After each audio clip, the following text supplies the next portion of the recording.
Start করব।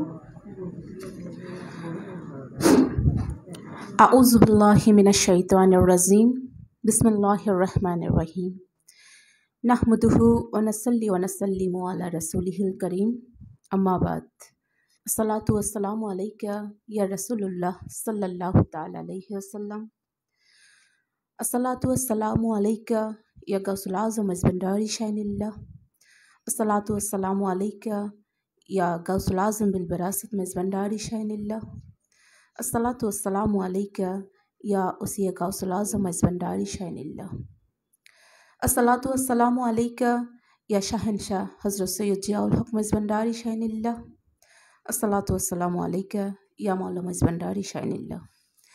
শাহেনশাহ হযরত সৈয়দ জিয়াউল হক Maizbhandari কদ্দাসা সিররাহুল Aziz SZHM trust নিয়ন্ত্রণাধীন মহিলাদের আত্মজিজ্ঞাসা ও জ্ঞান অনুশীলনমূলক মহিলা সংগঠন আলোর পথে আয়োজিত মাসিক মহিলা মাহফিল আজ 28 অক্টোবর 2023, 12 রবিউস সানি 1445 হিজরি, 12 কার্তিক 1430 বাংলা, শনিবার বিকেল 3:30 থেকে চট্টগ্রাম নগরের খরমপাড়াস্থ ডিও উদয়ন ভবনের SZHM ট্রাস্ট মিলনায়তনে অনুষ্ঠিত হতে যাচ্ছে।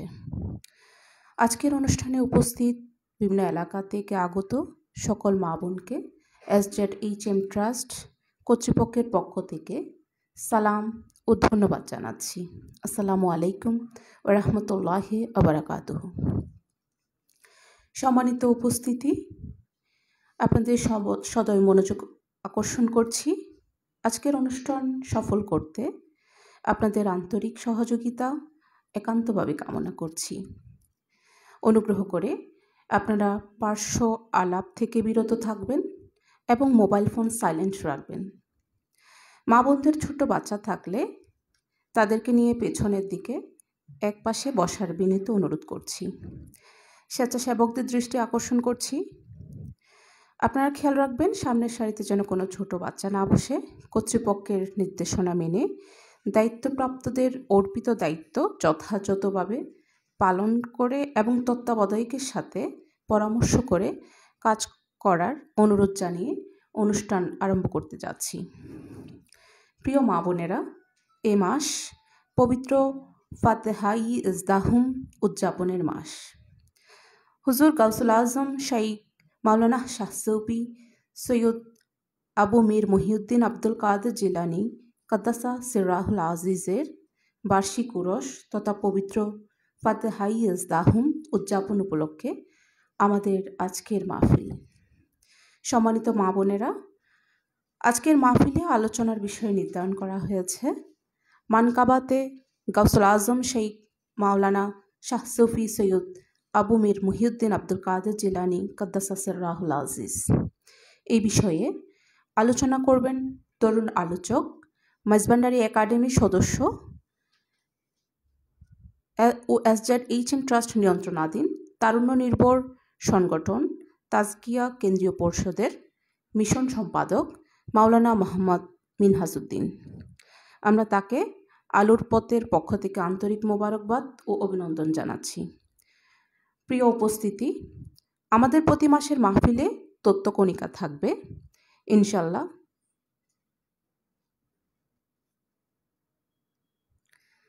এতে আমরা ইসলামের ইতিহাস ও ঐতিহ্য সম্বলিত সুফি ব্যক্তিত্ব ও মহিয়সী মহিলাদের পরিচিতি তুলে ধরব। আজকের তথ্যকণিকায় থাকছে প্রখ্যাত মহিলা সুফি হজরত রাবিয়া আল আদাউইয়া আল কাইসিয়া প্রকাশ রাবিয়া বসরি রহমতুল্লাহ আলাইহি। আমাদের অনুষ্ঠানের প্রথম পর্বের সময় হচ্ছে বিকেল 3:30 থেকে 3:50 মিনিট পর্যন্ত। আমি শুরুতেই আজকের অনুষ্ঠানের বিভিন্ন পর্যায়ের বক্তব্য উপস্থাপনকারীদের নাম বলে যাচ্ছি। আপনারা মেহেরবানি করে মঞ্চের পাশে অবস্থান করবেন এবং আশা করি মানসিকভাবে প্রস্তুত থাকবেন। অনুষ্ঠানের শুরুতে পবিত্র কোরআন মাজিদ থেকে তেলাওয়াত করবেন আমাদের ছোট্ট সোনামণি সিদরাতুল মুনতাহা।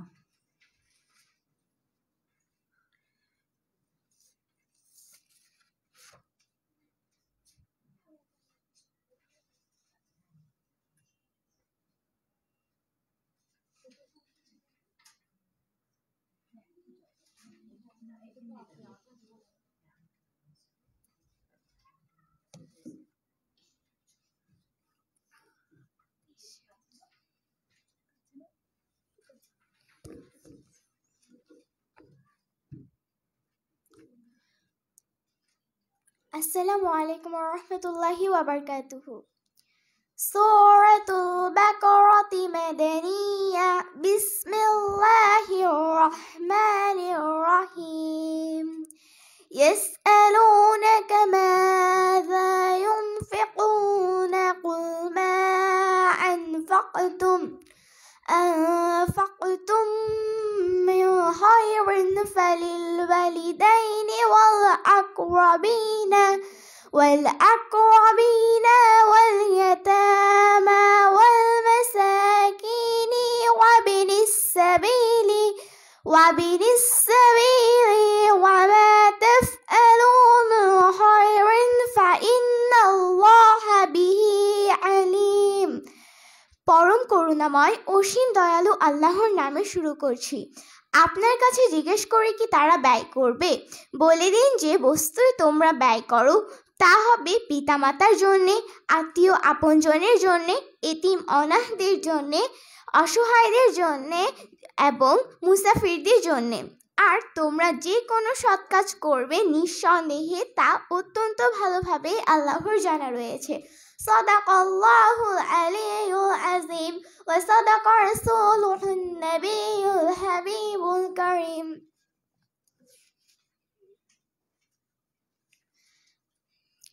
ত্রিভুবনের প্রিয় মুহাম্মদ এলো রে দুনিয়ায়, সাগর আকাশে বাতাসে দেখবি যদি সাগর আকাশে বাতাসে দেখবি যদি ত্রিভুবনের প্রিয় মুহাম্মদ এলো রে দুনিয়ায়, সাগর আকাশে বাতাসে দেখবি যদি সাগর আকাশে বাতাসে দেখবি যদি ধুলির ধরা বেহেশতে আজ জয় করিল দিল রে লাজ। ধুলির ধরা বেহেশতে আজ জয় করিল দিল রে লাজ। আজকে খুশির ঢল নেমেছে, আজকে খুশির ঢল নেমেছে তুষার সাহারায়, সাগর আকাশে বাতাসে দেখবি যদি সাগর আকাশে বাতাসে দেখবি যদি দেখ আমি না মায়ের কোলে দোলে শিশু ইসলামে দোলে। দেখ আমি না মায়ের কোলে দোলে শিশু ইসলামে দোলে। কচি মুখের শাহাদাতে, কচি মুখের শাহাদাতে বাণী শিশু রে সাগর আকাশে বাতাসে দেখবি যদি রে সাগর আকাশে বাতাসে দেখবি যদি আজকে যত পাপি ও তাপি সব গুনাহের পেল মাফি। আজকে যত পাপি ও তাপি সব গুনাহের পেল মাফি। দুনিয়া হতে বেইনসাফি, দুনিয়া হতে বেইনসাফি জুলুম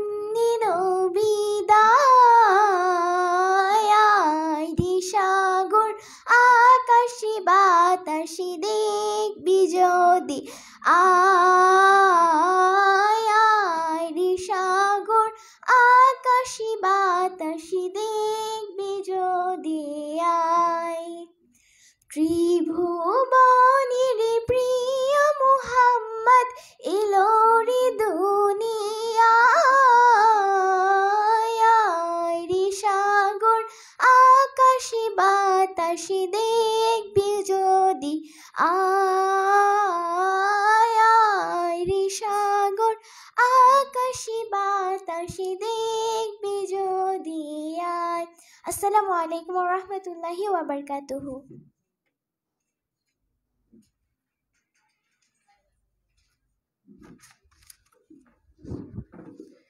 মারহাবা মারহাবা।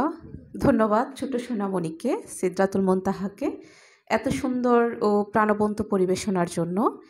এ পর্যায়ে মাঝভান্ডারি কালাম পরিবেশন করবেন আলোর পথের সদস্য উম্মে সাইমা সাদিয়া।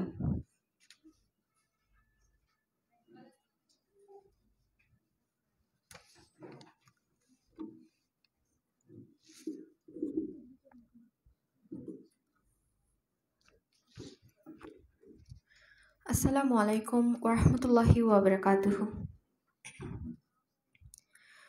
চলো গো প্রেম সাধুগণ প্রেমেরই বাজার, চলো গো প্রেম সাধুগণ প্রেমেরই বাজার। প্রেম হাটে বসায় আছে, প্রেম হাটে বসায় আছেন মাইজ ভান্ডার মাজার। চলো গো প্রেম সাধুগণ প্রেমেরই বাজার, চলো গো প্রেম সাধুগণ প্রেমেরই বাজার। সেটা এক মহাজন নূরে আলম গৌসে দন, সেটা এক মহাজন নূরে আলম গৌসে দন। সাধুগণের প্রাণ হরিয়ে, সাধুগণের প্রাণ হরিয়ে করেন বেপার। চলো গো প্রেম সাধুগণ প্রেমেরই বাজার, চলো গো প্রেম সাধুগণ প্রেমেরই বাজার। প্রেম হাটে বসায় আছেন মাইজ ভান্ডার মাজার।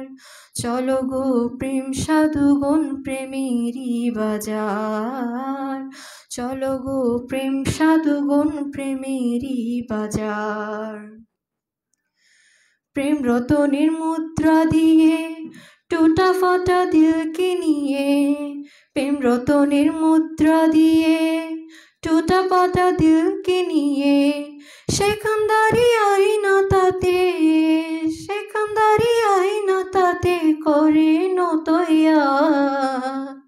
চলো গো প্রেম সাধুগণ প্রেমেরই বাজার, চলো গো প্রেম সাধুগণ প্রেমেরই বাজার। চিনুনি রে সাধুগণ সে কেমন রসিক জন, চিনুনি রে সাধুগণ সে কেমন রসিক জন। প্রভুর ভান্ডারও জানো, প্রভুর ভান্ডারও জানো হাতেতে তাহার। চলো গো প্রেম সাধুগণ প্রেমেরই বাজার, চলো গো প্রেম সাধুগণ প্রেমেরই বাজার। দাসহাদি শক্তিহীন দিতে নাহি পারি চিন, দাসহাদি শক্তিহীন দিতে নাহি পারি চিন। আহাদ আহমদ মাঝে, আহাদ আহমদ মাঝে মিমেরি দেওয়ার। চলো গো প্রেম সাধুগণ প্রেমেরই বাজার, চলো গো প্রেম সাধুগণ প্রেমেরই বাজার। প্রেম হাটে বসায় আছে, প্রেম হাটে বসায় আছেন মাইজ ভান্ডার মাজার। চলো গো প্রেম সাধুগণ প্রেমেরই বাজার, চলো গো প্রেম সাধুগণ প্রেমেরই বাজার। চলো গো প্রেম সাধুগণ প্রেম বাজার। আসসালামু আলাইকুম।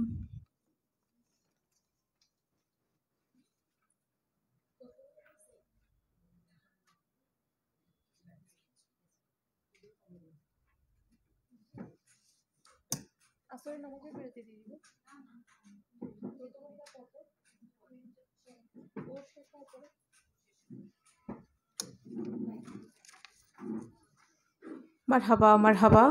ধন্যবাদ উম্মে সাইমা সাদিয়াকে এত সুন্দর ও প্রাণবন্ত পরিবেশনার জন্য। এই পর্যায়ে তত্ত্বকণিকা উপস্থাপন করবেন আলোরপথের সদস্য সানজিদা ইসলাম। এবারে আসছেন তত্ত্বকণিকা নিয়ে আলোরপথের সদস্য সানজিদা ইসলাম। ইসলামের ইতিহাস, ঐতিহ্য, পবিত্র রবিউস সানি মাস।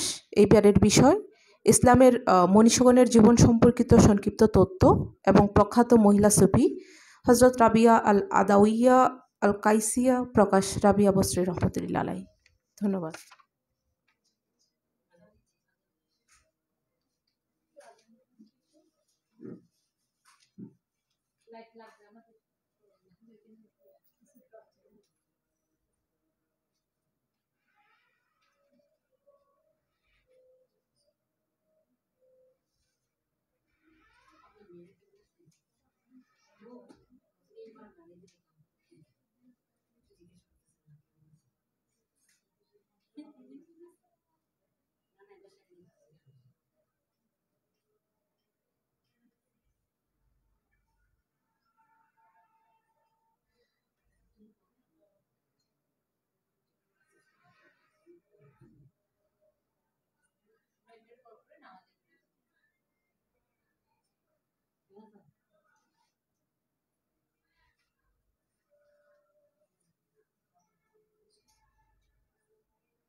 আসসালামু আলাইকুম ওরহমতুল্লাহি ওবরাকাতুহু। প্রতি মাসের ন্যায় এই মাসের মাহফিলে আগত সকল মা বোনকে জানাই আন্তরিক শুভেচ্ছা এবং অভিনন্দন। এবারে তত্ত্বকণিকায় রবিউস সানি মাসের বিশেষ দিনগুলি সম্পর্কে আপনাদের অবগত করব। সেই সাথে মহিয়সী সুফি নারী রাবিয়া বসরির জীবনী সম্পর্কে আলোচনা করব। ৩ রবিউস সানি হজরত শাহ কারামত আলী জৌনপুরী রাদিয়াল্লাহু তাআলা আনহুর উফাত দিবস। শাহ কারামত আলী জৌনপুরী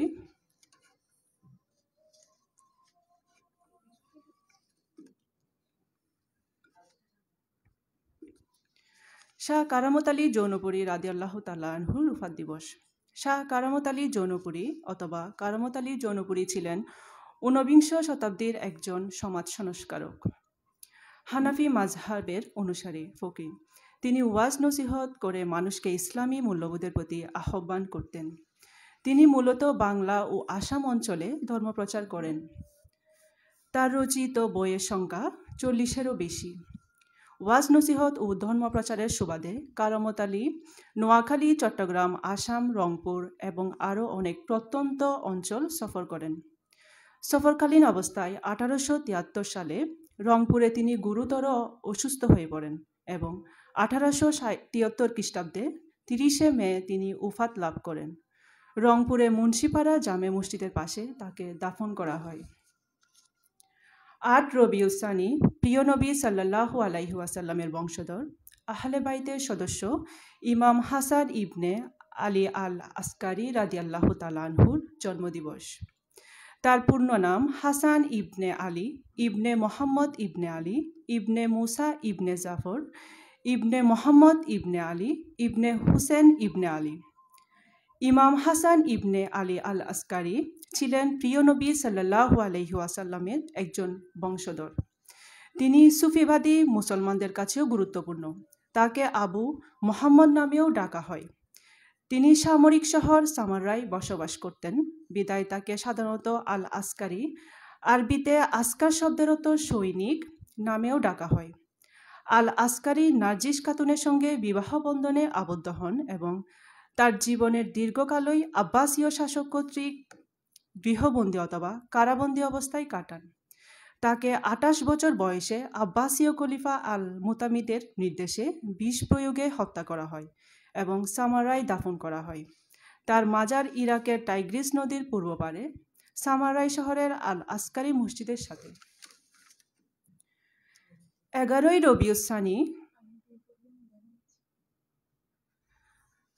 রবিউল সানি গাউসুল আজম হযরত শেখ সৈয়দ মীর মুহিউদ্দিন আব্দুল কাদের জিলানী রাদিয়াল্লাহু তাআলা আনহুর উফাত দিবস। এই দিবসটি পবিত্র ফাতিহায়ে ইজদাহুম নামে খ্যাত। এই বিষয়ে আমাদের সম্মানিত আলোচক বিস্তারিত আলোচনা করবেন। 18 রবিউল সানি সুলতানুল মাশায়েখ মেহবুবে ইলাহি শেখ খাজা সৈয়দ নিজামুদ্দিন আউলিয়া রাদিয়াল্লাহু তাআলা আনহুর জন্মদিবস। সুলতানুল মাশায়েখ মেহবুবে ইলাহি শেখ খাজা সৈয়দ মোহাম্মদ নিজামুদ্দিন আউলিয়া নিজামুদ্দিন নামেও পরিচিত ছিলেন। তিনি হলেন ভারতীয় উপমহাদেশের চিস্তিয়া তরিকার একজন প্রখ্যাত সুফি সাধক। ভারতে চিস্তিয়া তরিকার অন্যতম মহান সুফি সাধকদের মধ্যে তিনি একজন। তার মূল ফরিদউদ্দিন গঞ্জেশকার কুতুবউদ্দিন বখতিয়ার খাকি হয়ে খাজা মহিউদ্দিন চিস্তির সাথে মিলিত হয়। এই অনুযায়ী তারা চিস্তিয়া তরিকার মৌলিক আধ্যাত্মিক ধারাবাহিকতা বা সিলসিলা তৈরি করেছেন, যা ভারতীয় উপমহাদেশে ব্যাপকভাবে প্রচলিত। নিজামুদ্দিন আউলিয়া তার পূর্বসূরীদের ন্যায় প্রেম বা ইশকে স্রষ্টা বা আল্লাহ প্রাপ্তির পন্থা বা পথ হিসেবে বর্ণনা করেছেন। তার মতে স্রষ্টার প্রতি ভালোবাসা মানবতার প্রতি ভালোবাসার জন্ম দেয়। জিয়াউদ্দিন বারানি নামে 14 শতকের একজন ঐতিহাসিক দাবি করেন যে দিল্লির মুসলমানদের উপর তার প্রভাব এমন ছিল যে পার্থিব ব্যাপারে তাদের দৃষ্টিভঙ্গি উল্লেখযোগ্যভাবে পরিবর্তিত হয়। মানুষ আধ্যাত্মিকতা এবং ইবাদতের প্রতি মনোযোগী এবং দুনিয়াবী চিন্তা থেকে পৃথক হয়ে পড়ে। প্রতি বছর হিজরি মাসের 17 থেকে 18 রবিউল সানি নিজামুদ্দিন আউলিয়ার উরস অথবা উফাত বার্ষিকী নিজামুদ্দিন দরগাহে পালিত হয়। 22 রবিউল সানি শেখ আল আকবর হযরত শাইখ মুহিউদ্দিন ইবনুল আরবি রাদিয়াল্লাহু তাআলা আনহুর উফাত দিবস। হযরত মুহিউদ্দিন ইবনুল আরবি ছিলেন একজন আরব সুফি সাধক, লেখক ও দার্শনিক। সুফি তত্ত্বে তার অনবদ্য অবদানের কারণে তিনি শেখ আল আকবর মুহিউদ্দিন ইবনুল আরবি নামে সমধিক পরিচিত। আন্দালুসিয়া বা বর্তমান স্পেনের মুরসিয়া নগরীতে জন্মগ্রহণ করায় তাকে আন্দালুসি ও আল মুরসি বলা হয়। তাছাড়া তিনি দামেস্কে মৃত্যুবরণ করায় ডাকা হয় দামেস্কি। অন্যদিকে ইয়েমেনের প্রসিদ্ধ দাতা হাতেম তাই তার পূর্বপুরুষ হওয়ায় আল হাতেমি এবং আল তাই উপনামেও তাকে প্রসিদ্ধ রয়েছে। তার মূল নাম মোহাম্মদ এবং পারিবারিক নাম ছিল আবু আবদুল্লাহ মোহাম্মদ ইবনুল আলী ইবনুল মোহাম্মদ ইবনুল আরবি। তিনি 561 হিজরির 17 রমজান 27 অথবা 28 জুলাই 1165 খ্রিস্টাব্দে তৎকালীন আন্দালুসিয়া বা বর্তমান স্পেনের মুরসিয়া নগরীতে জন্মগ্রহণ করেন। তিনি বহু গ্রন্থ প্রণেতা। গ্রন্থগুলোর মধ্যে অন্যতম ফুসুস আল হিকাম, ফুতুহাতে মাক্কিয়া, তাফসিরে ইবনে আরাবি, কিতাবুত তাজাল্লিয়াত, রিসালায়ে ইবনে আরাবি, আত-তাদবিরাতুল ইলাইহি ফি ইসলাহিল মামলিকাতিল ইনসানিয়া। তার বিখ্যাত তাসাউফ গ্রন্থ ফুসুস আল হিকামে মাইজভান্ডারিয়া তরিকার প্রবর্তক গাউসুল আজম হজরত মাওলানা শাহ সুফি সৈয়দ আহমদুল্লাহ মাইজভান্ডারি কেবলা গাবার সুনির্দিষ্ট আগমনী বার্তা প্রকাশ আছে। সিরিয়ার রাজধানী দামেস্কে প্রায় ৭৬ বছর বয়সে তিনি ২২ রবিউসানি ৬৩৮ হিজরি মোতাবেক ১২৪০ খ্রিস্টাব্দে উফাত বরণ করেন।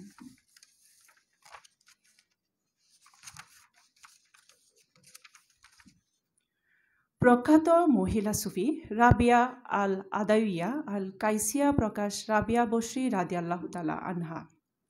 হযরত রাবিয়া বসরি ছিলেন একজন মহিলা মুসলিম সাধক এবং সুফি ব্যক্তিত্ব।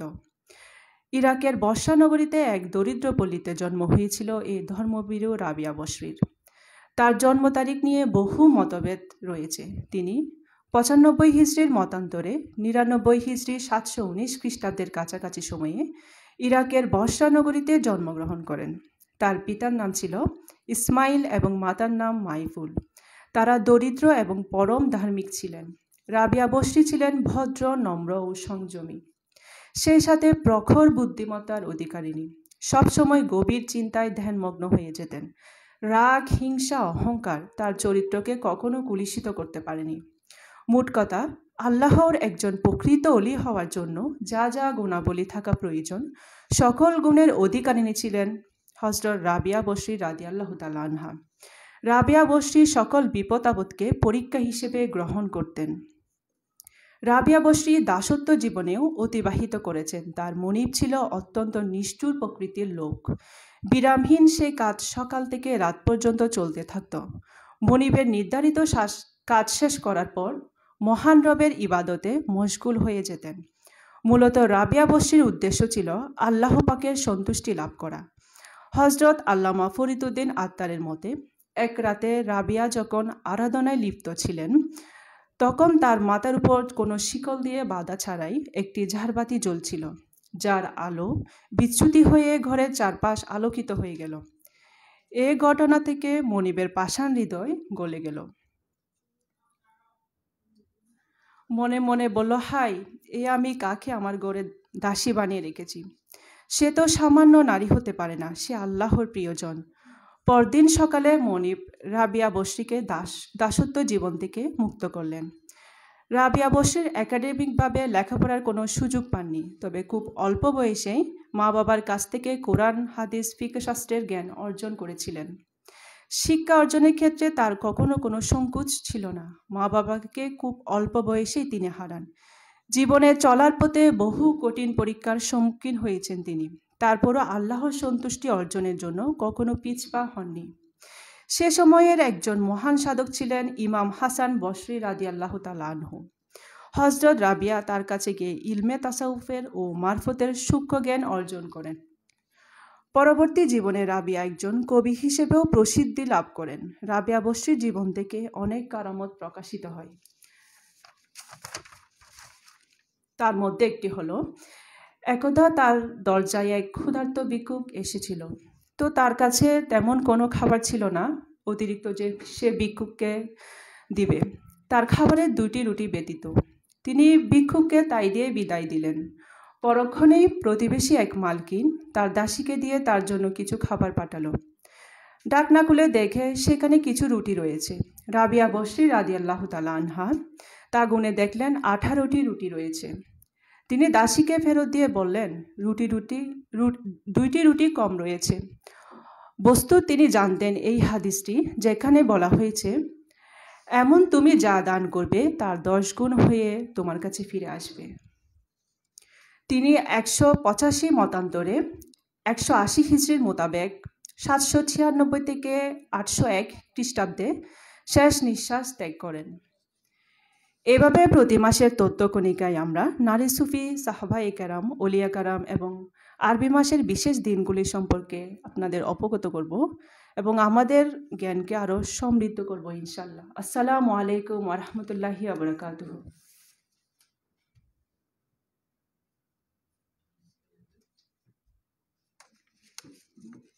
ধন্যবাদ সানজিদা ইসলামকে। তার তথ্যবহুল আলোচনার মাধ্যমে আমরা অনেক বিষয়ে জানতে পারলাম, আলহামদুলিল্লাহ। এ পর্যায়ে আসরের নামাজের বিরতি, 10 মিনিটের বিরতি পরে আমরা পুনরায় মাহফিলস্থলে এসে উপস্থিত হব ইনশাআল্লাহ।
আসরের নামাজের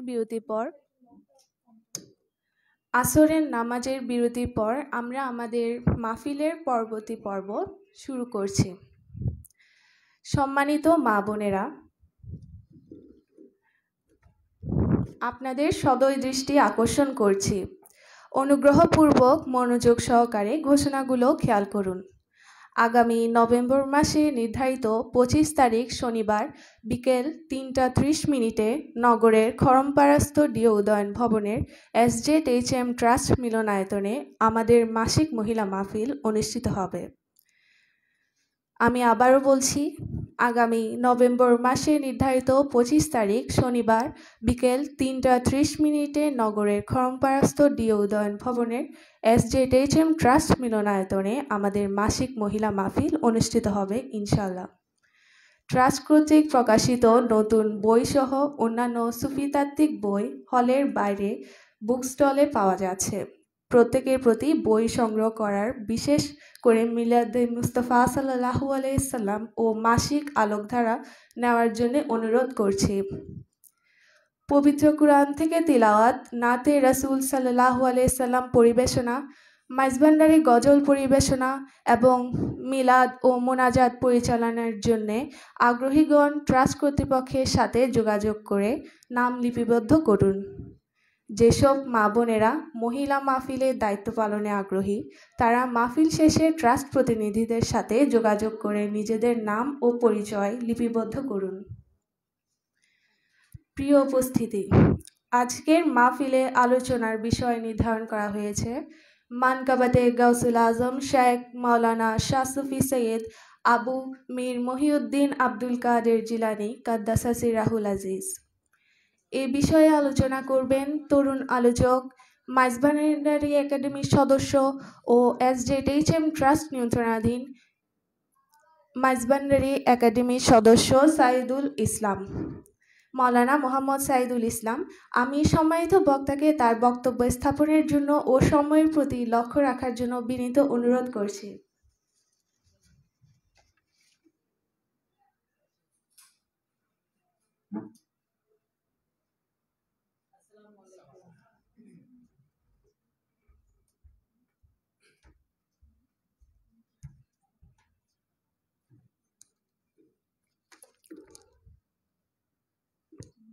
আউযু বিল্লাহি মিনাশ শাইতানির রাজিম। বিসমিল্লাহির রহমানির রহিম। বিশ্বলি শাহ শাহ হযরত সৈয়দ জিয়াউল হক মাইজভান্ডারী কাদ্দাসাল্লাহুল বাড়ি ট্রাস্ট নিয়ন্ত্রণাধীন মহিলাদের আত্মজিজ্ঞাসা এবং জ্ঞানানুশীলনমূলক অনুষ্ঠান আলোর পথের আজকের মাহফিলে মা বোনেরা উপস্থিত আছেন।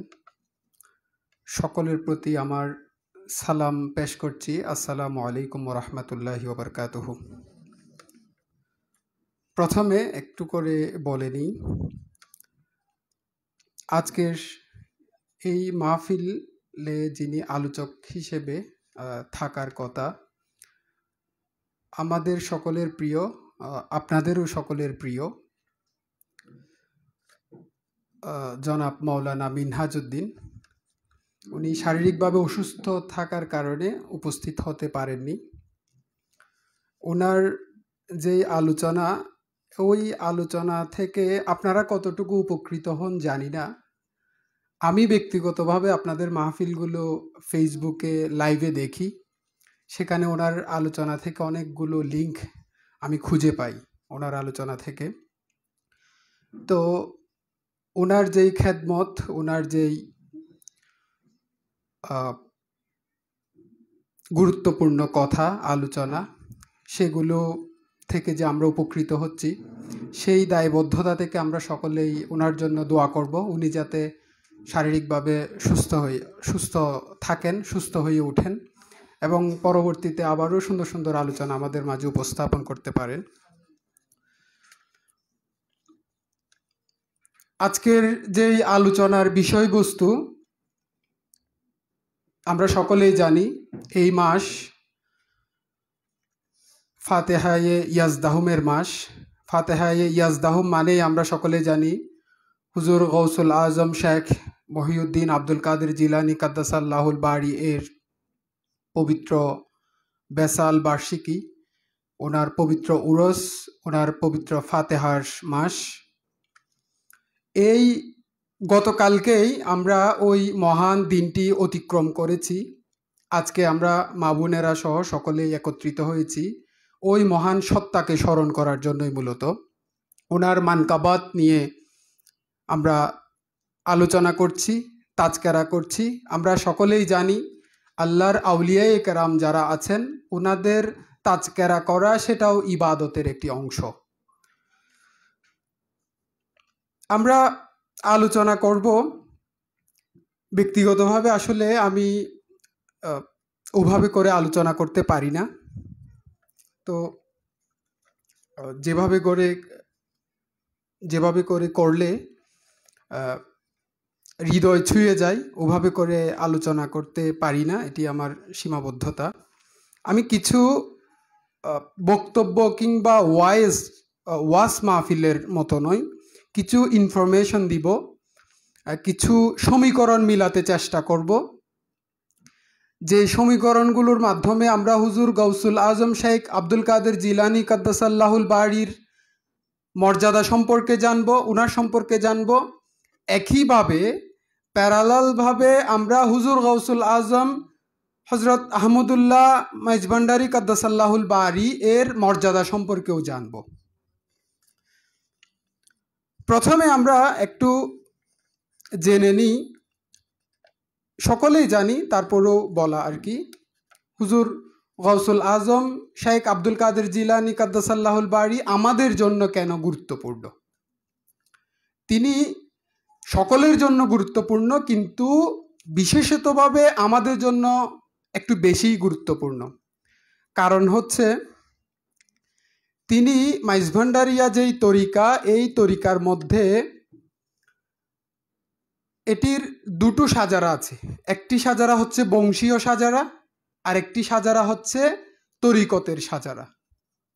বংশীয় যেই সাজারা, ওই সাজারার মধ্যেও ঊর্ধ্বতম পুরুষ, আমাদের এই তরিকার ঊর্ধ্বতম পুরুষ হিসেবে হুজুর গৌসে পাক শাহিন সাহেব বাগদাদ আছেন। আবার তরিকতের সাজারার মধ্যেও তিনি আমাদের ঊর্ধ্বতন শাইখ হিসেবে আছেন। রাসূল করিম সাল্লাল্লাহু আলাইহি ওয়াসাল্লাম থেকে বংশীয় যেই সাজারাটি চলে এসেছে, এর মধ্যে 14তম ব্যক্তি সত্তা হচ্ছেন হুজুর গৌসে পাক শাহিন সাহেব বাগদাদ, আর হুজুর গাউসুল আজম মাইজভান্ডারী হচ্ছেন 27তম ব্যক্তি সত্তা। আর তরিকতের যেই সাজারা, ওই তরিকতের সাজারার যেই লিস্ট আছে সেখানে হুজুর গৌসে পাক শাহিনশাহ বাগদাদ হচ্ছেন 18তম ব্যক্তিসত্তা, আর হুজুর গাউসুল আজম মাইজভান্ডারি হচ্ছেন উনি 37তম। হুজুর গাউসুল আজম শেখ মহিউদ্দিন আব্দুল কাদের জিলানী কাদ্দাসাল্লাহুল বাড়ি, ওনার পিতার নাম হচ্ছেন আবু সালেহ মুসা জঙ্গি রাদিয়াল্লাহু তাআলা আনহু রহমতুল্লাহি আলাই, আর ওনার মায়ের নাম হচ্ছে উম্মুল খায়ের ফাতেমা রহমতুল্লাহি আলাই। পিতার দিক থেকে তিনি হচ্ছেন হাসানি, মাতার দিক থেকে তিনি হচ্ছেন হুসাইনি। হুজুর গাউসুল আজম মাইজভান্ডারি ওই হুজুর গৌসে পাক শাহিনশাহ বাগদাদের ওই জায়গায় এসে হাসানি এবং হুসাইনি যেই সুনীত ধারা, রক্তধারা, সেটি ওখানে একত্রিত হয়েছে। সেই ধারা থেকে হুজুর গাউসুল আজম মাইজভান্ডারি অধস্তন হিসেবে এসেছেন। সেই হিসেবে হুজুর গাউসুল আজম মাইজভান্ডারি হচ্ছেন আল হাসানি ওয়াল হুসাইনি। হুজুর শাহিনশাহ বাগদাদ কাদ্দাসা সিররুল আজিজ এর তরিকতের পীর হচ্ছেন হজরত আবু সাইদ মখজুমি রাদিয়াল্লাহু তাআলা আনহু। উনি হজরত আবু সাইদ মখজুমি রাদিয়াল্লাহু তাআলা আনহু এর মুরাদ। এখানে একটা বিষয় আমাদের জানার আছে, মুরিদ এবং মুরাদ দুটো বিষয়। আমরা যারা সাধারণ আছি, আমরা যখন আমাদের পীরের হাতে বায়াত গ্রহণ করি, আমরা হই ওনাদের মুরিদ।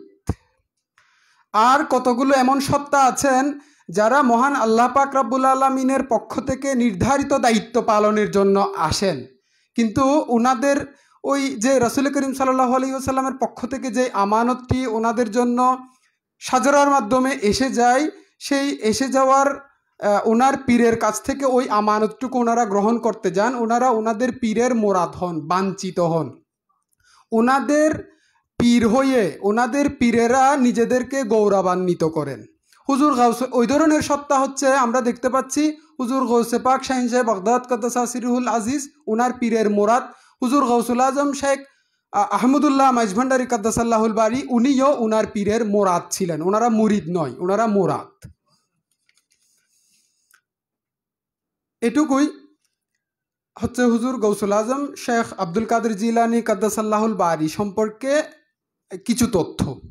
এবার আমরা কিছু সমীকরণ মিলাবো, যেগুলোর মাধ্যমে আমরা হুজুর গৌসে পাক শাহিনশাহ বাগদাদ সম্পর্কে জানব। একইভাবে হুজুর গৌসুল আজম শেখ আব্দুল কাদের জিলানী সম্পর্কে জানার সাথে সাথে হুজুর গৌসুল আজম মাইজভান্ডারি সম্পর্কেও জানব।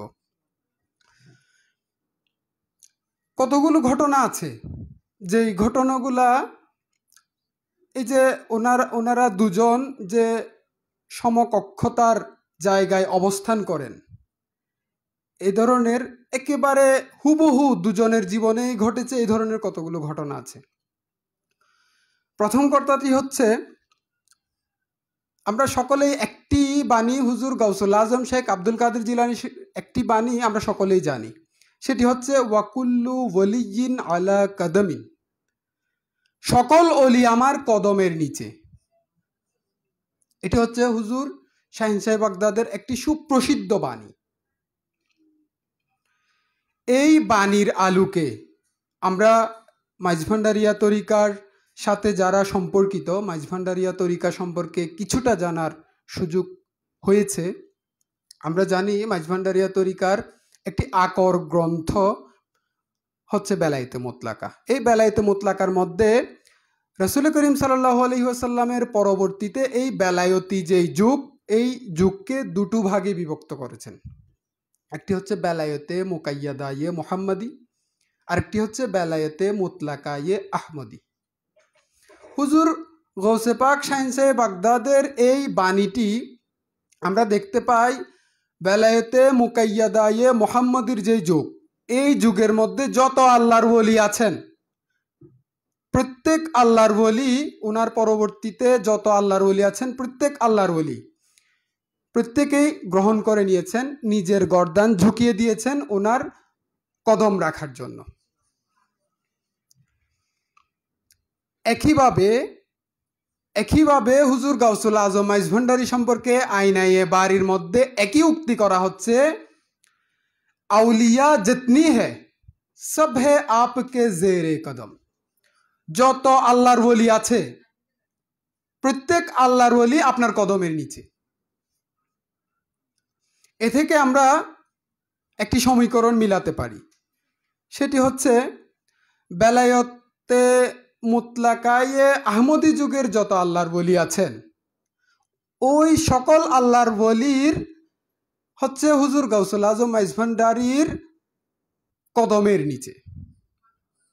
আর বেলায়েতে মুকাইয়াদায়ে মুহাম্মদি যুগের যত আল্লাহর ওলি আছেন প্রত্যেক আল্লাহর ওলি হুজুর গৌসে পাক শাহজাহান বাগদাদের কদমের নিচে।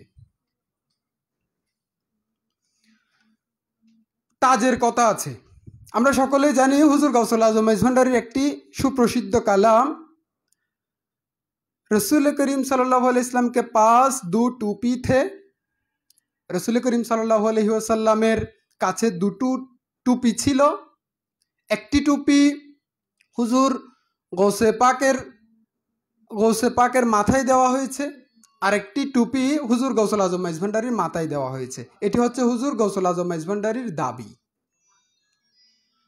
এই টুপিগুলো কি? এগুলো হচ্ছে বেলায়েতের সর্বোচ্চ যে স্তর গৌসুল আজমিয়তের শিরোপা। একইভাবে এই টুপির কথা বলেছেন হুজুর গৌসে পাক শাহজাহান বাগদাদ। উনি বলেছেন,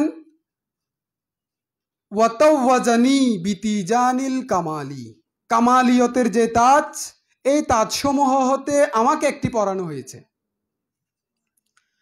এই কথাগুলো কিন্তু আমি যে সমীকরণগুলো মিলাচ্ছি সেই সমীকরণগুলো কিন্তু অন্য কোনো অলির বেলায় নেই। এই দাবিগুলো শুধুমাত্র 2 জন সত্তা করেছেন, একজন হচ্ছেন হুজুর গৌসে পাক শাহজাহান বাগদাদ, আরেকজন হচ্ছে হুজুর গাউসুল আজম মাইজ ভান্ডারী। আবার হুজুর গৌসে পাক শাহজাহান বাগদাদ ওনার বাহাজাতুল আসরার কিতাবের মধ্যে এসেছে ওনার সম্পর্কে, উনি বলেছেন ওনার সমকক্ষ, মাওয়ানেস অর্থ হচ্ছে সমকক্ষ, ওনার সমকক্ষ একজন বন্ধুর আবির্ভাব হবে। এ সম্পর্কে উনি ভবিষ্যৎবাণী করে গিয়েছেন রূপকভাবে। এই বন্ধুর যেই কথাটি, বন্ধুত্বর যেই দাবিটি, সেটি পৃথিবীর বুকে অন্য কোনো অলি গৌসে পাককে বন্ধু হিসেবে সম্বোধন করেননি, শুধুমাত্র একজন সত্তা করেছেন, উনি হচ্ছেন হুজুর গৌসুল আজম মাইজ ভান্ডারী।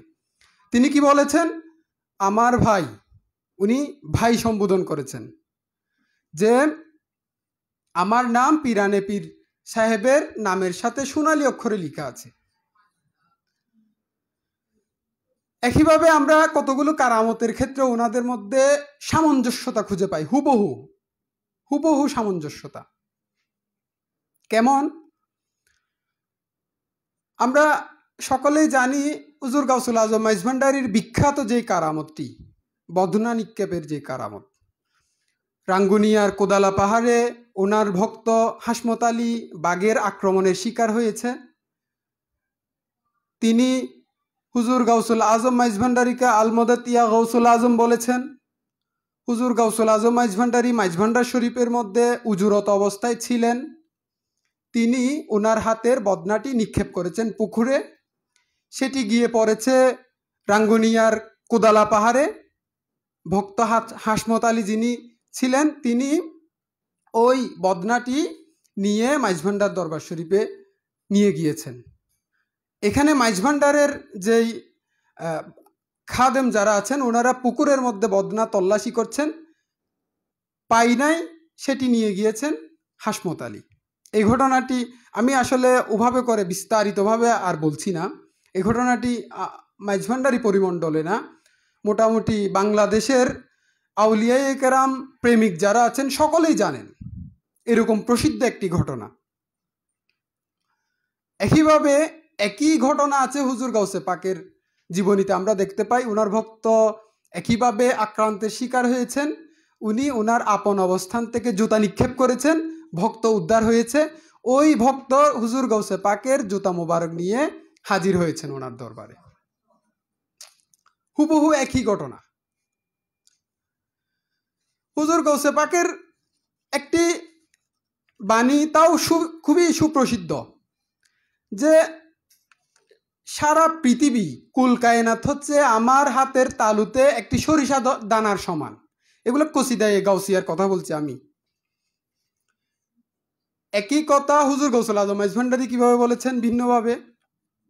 উনি বলছেন, আমার চাদরের নিচে একবার এসে দেখো, আমি তোমাকে আসমান জমিন আরশ কুরসি সবকিছু তোমাকে এক নজরে দেখিয়ে আনবো। সবকিছু ওনার চাদরের নিচে সবকিছু দেখিয়ে নিয়ে আসতে পারার যে ক্ষমতা, ওই ক্ষমতা হুজুর গাউসুল আজম মাইজ ভান্ডারীর ছিলেন।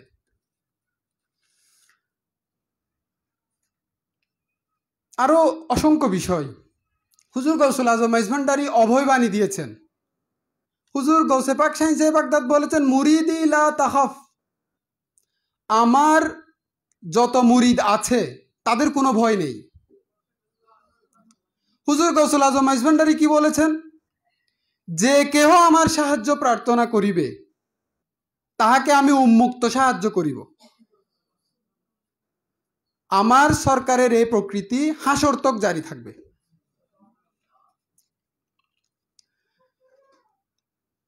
একটু যদি আপনারা একটু যদি মিলিয়ে দেখেন, দেখবেন এই বিষয়গুলা প্যারালাল ভাবে আপনি হুবহু খুঁজে পাচ্ছেন। হুজুর গৌসে পাক শাহী সাহেব বাগদাদের ক্ষেত্রে যেভাবে, একইভাবে হুজুর গৌসুল আজম মাইজ ভান্ডারীর ক্ষেত্রেও। এই জন্য অনেকেই অনেক ধরনের অনেক কিছু মনে করতে পারেন। এই যে এই সমীকরণগুলো অনেকের কাছে নাও মিলতে পারে, অনেকে ইচ্ছা করে নাও মিলাতে পারেন, কিন্তু আমাদের সামনে পরিষ্কার। এজন্য হুজুর গাউসুল আজম মাইজ ভান্ডারীর খলিফা, হুজুর গাউসুল আজম মাইজ ভান্ডারীর বিখ্যাত খলিফা আল্লামা বজলুল করিম মন্দাকিনী রহমতুল্লাহ বলেছেন, গৌসেদন জগতের সুলতান হজরত পিরানে পীরের পদে পদবান। হজরত পিরানে পীরের যেই মর্যাদা, হুজুর গৌসুল আজম মাইজ ভান্ডারী কাদ্দাসাল্লাহুল বারিয়ের একই মর্যাদা। এবার অন্য একটা প্রসঙ্গে আসি। আপনারা ইদানিং যদি ফেসবুক, সামাজিক যে যোগাযোগ মাধ্যম রয়েছে সেগুলোর দিকে যদি একটু যদি আপনাদের মনোনিবেশ থাকে তাহলে দেখতে পারবেন মাইজ ভান্ডারী তরিকার যে বিখ্যাত গ্রন্থ বেলায়েতে মুতলাকার কথা বলছি, সেই বেলায়েতে মুতলাকার মধ্যে যে বিষয়গুলো আলোচিত হয়েছে সেগুলো নিয়ে বিভিন্ন ধরনের আলোচনা হচ্ছে। সেখানে একটি বিষয়, প্রথমে আমরা হুজুর গৌসে পাক শাহী সাহেব বাগদাদের যেই নাম, ওনাকে আমরা কি বলি? মুহিউদ্দিন বলি। ওনার একটি উপাধি হচ্ছে মুহিউদ্দিন। মুহিউদ্দিন শব্দের অর্থ কি? মুহিউদ্দিন শব্দের অর্থ হচ্ছে দিনের পুনর্জীবন দানকারী। এখন প্রশ্ন হচ্ছে, রাসূল করিম সাল্লাল্লাহু আলাইহি ওয়াসাল্লামের দিন কি মরে গিয়েছে? তাহলে পুনর্জীবন দানকারী যদি না হয়, তাহলে পুনর্জীবন দানের প্রয়োজন পড়লো কেন? পুনরায় পুনর্জীবন দানকারীর প্রয়োজন পড়েছে কেন?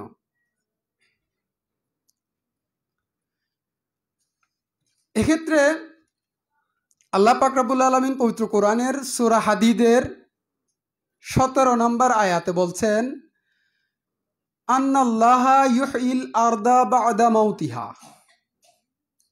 নিশ্চয় আল্লাহ তাআলা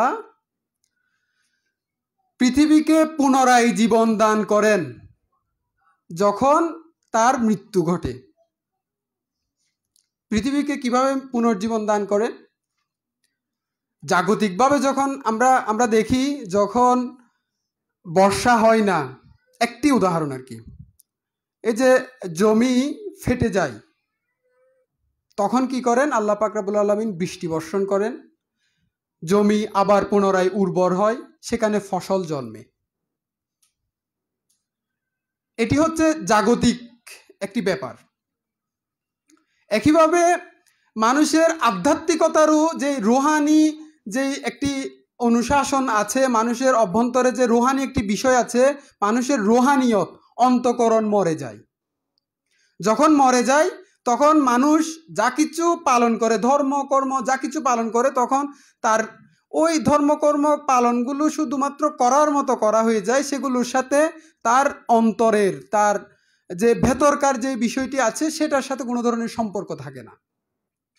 তখন আর আল্লাহ পাক রব্বুল আলামিনের কাছেও ওই ধরনের করার মতো করা, এই যে সকলে করছে সেজন্য করা, ভিতরে মৃত কিন্তু উপর দিয়ে করা, রোবোটিক স্টাইলে করা, এটি আল্লাহ রাব্বুল আলামিনের কাছে কবুল হয় না। এজন্য মানুষের রুহানিয়তের যে বিষয়টি আছে ওটি যখন মানুষের মাঝে মৃত প্রায় হয়ে যায়, মানুষ যখন ধর্মীয় অনুশাসনগুলো শুধুমাত্র করার জন্যই করা, কিন্তু ভেতরকার থেকে করার কলবের যেই জায়গাটি আছে সেই জায়গা থেকে যখন মানুষ করে না, তখন মহিউদ্দিনের প্রয়োজন পড়ে। এটি হচ্ছে মহিউদ্দিন আবির্ভাবের প্রেক্ষাপট। মহিউদ্দিন এজন্যই আবির্ভাব হয়, এজন্য হুজুর গৌসে পাক শাহীন সাহেব বাগদাদকে আসতে হয়েছে মহিউদ্দিন রূপ ধারণ করে, উপাধি নিয়ে। তখন মানুষের যে শরীয়তি যে ব্যবস্থাপনা, এখানে দুটো বিষয়, একটি হচ্ছে শরীয়ত আর একটি হচ্ছে শরীয়তি ব্যবস্থাপনা। শরীয়ত যে বিষয়টি আছে সেটি হচ্ছে আল্লাহ পাক রব্বুল আলামিন কর্তৃক প্রদত্ত বিষয়, ব্যবস্থাপনাটা কিন্তু আমরা মানুষদেরকে করে নিতে হবে। মৃত হয় শরীয়ত না, শরীয়তি ব্যবস্থাপনা। শরীয়তি ব্যবস্থাপনা যখন মৃত হয়ে যায় তখন মহিউদ্দিনের আবির্ভাব হতে হয়। কারণ আল্লাহ পাক শরীয়ত দিয়েছেন, সেটি কিভাবে ব্যবস্থাপনা, কিভাবে কাজ করবে সেটি মানুষকে করে নিতে হবে। ওই জন্য ফিকার সিস্টেম এসেছে আমাদের সামনে। তো ওই ধরনের একটি পরিস্থিতি যখন পৃথিবীতে বিরাজ করছিল, তখন হুজুর গৌসে পাক শাহীন সাহেব বাগদাদ পৃথিবীতে আসলেন, পুনরায় এই যে আধ্যাত্মিকতায় রুহানিয়তে ভরপুর করে দিলেন, মানুষের প্রাণচাঞ্চল্য বাড়িয়ে দিলেন।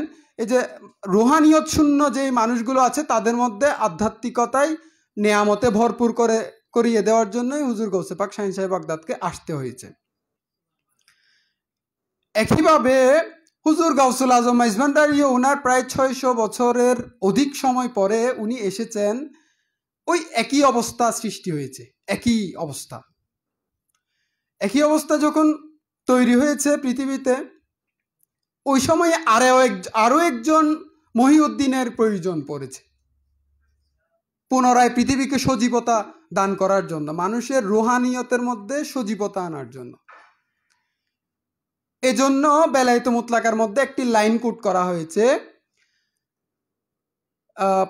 প্রাণহীন দুর্বল শরীয়তি ব্যবস্থা যুগে একজন নৈতিক আধ্যাত্মিক পুরুষের আবির্ভাব অপরিহার্য হয়ে পড়ে। এ ধরনের একটি লাইন আছে। যখন শরীয়তি ব্যবস্থাপনাটা প্রাণহীন হয়ে গিয়েছে, মৃত হয়ে গিয়েছে, তখন আবার আরেকজন নৈতিক আধ্যাত্মিক পুরুষ, যেই পুরুষ এসে মানুষের মাঝে রুহানিয়তের সঞ্চার করবেন, ওই ধরনের একজন পুরুষের আবির্ভাব হয়েছে। ওই জন্য হুজুর গাউসুল আজম মাইজভান্ডারি কাদ্দাসাল্লাহুল বারি পৃথিবীতে এসেছেন ওই দায়িত্ব নিয়ে, মানুষের অন্তরের মাঝে রুহানিয়ত জাগ্রত করার জন্য। আগমনের প্রেক্ষাপট দিক ক্ষেত্রেও যে এই যে মিল আছে সেটি বলতে চাচ্ছি আর কি। আউলিয়া কেরাম যারা আছেন, ওনার আধ্যাত্মিকতার উরুজিয়তের একটা পর্যায়ে গিয়ে কখনো কখনো জজবাপূর্ণ অবস্থায় কিছু কথা বলে থাকেন। এই কথাগুলো আপনি জাগতিক যেই বিবেক, বুদ্ধি, বিশ্লেষণ, সেগুলো দিয়ে আপনি পরিমাপ করতে পারবেন না।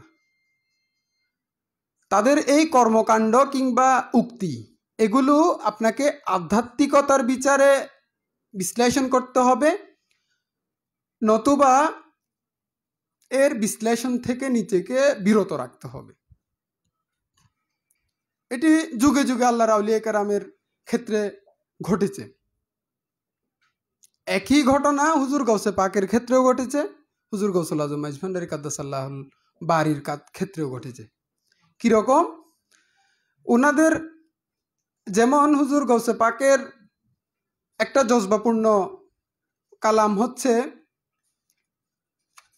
আমরি আমরুল্লাহ, আমার কথাই আল্লাহর কথা। ইন কুলতু কুন ইয়াকুন, আমি যখন কুন বলি তখন হয়ে যায়, আমি যখন হও বলি তখন হয়ে যায়। এখন কেউ যদি প্রশ্ন তুলে তাহলে তিনি কি আল্লাহ হয়ে গিয়েছেন? এটা তো আল্লাহর সাথে তুলনা। কুন ফায়াকুনের মালিক তো আল্লাহ, তাহলে হুজুর গৌসে পাক শাহিনশাহ বাগদাদ কিভাবে এ ধরনের দাবি করতে পারে? শিরিক করেছে।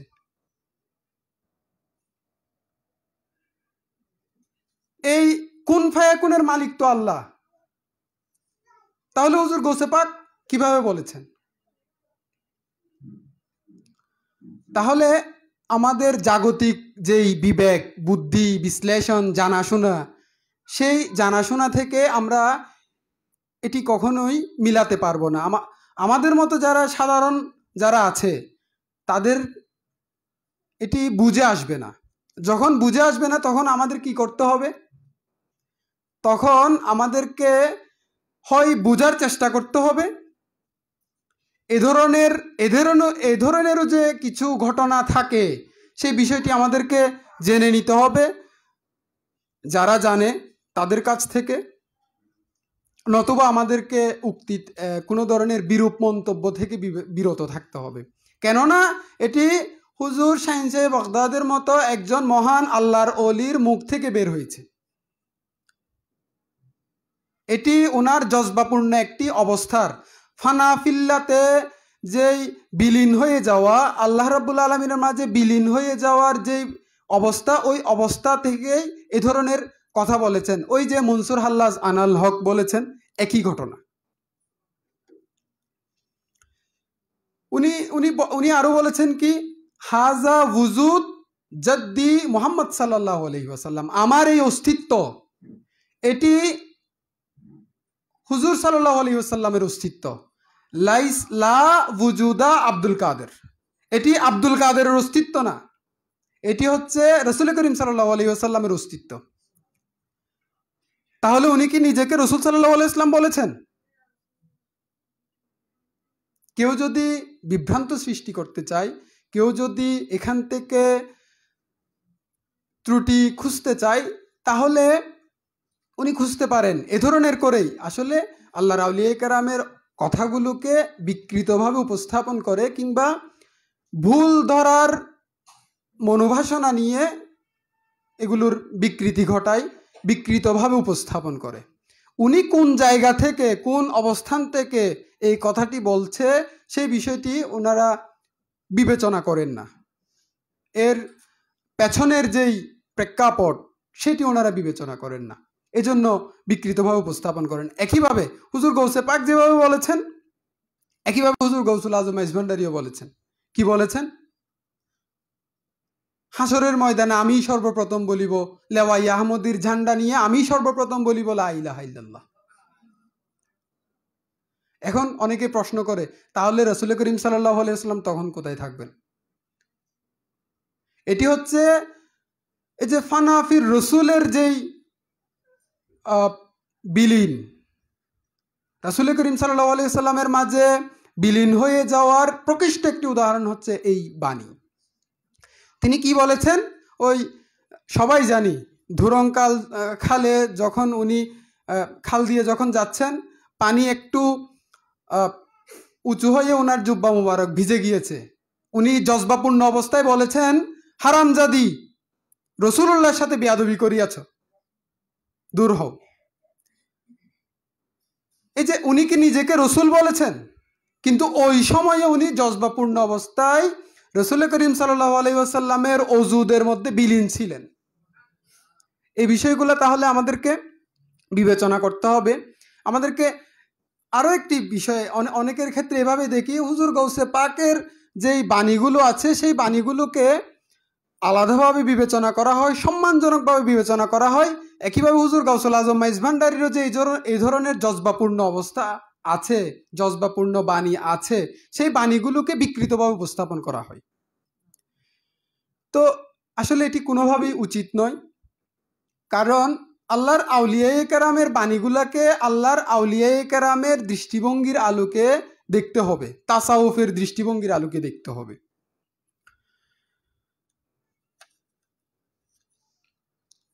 আরো কতগুলো বিষয় আছে, আমি কিছু আজকের যেই হুজুর গৌসে পাকের মানকাবাত, এটি আমি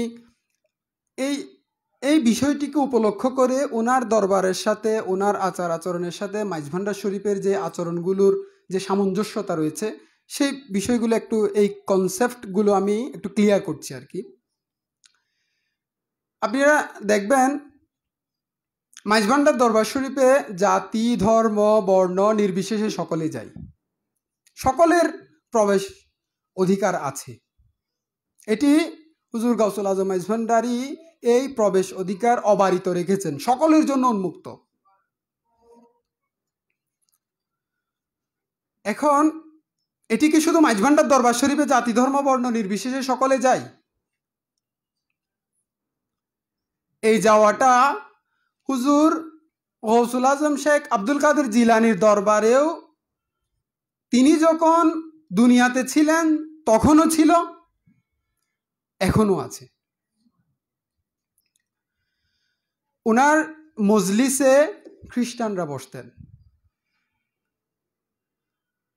যেহেতু আরব ভূমি, আমাদের এখানে আমাদের হিন্দু ধর্মাবলম্বী ভাই বোনেরা যারা আছে তাদের আধিক্য বেশি, খ্রিস্টান ইহুদি ধর্মাবলম্বী যারা আছে তাদের আধিক্য কম।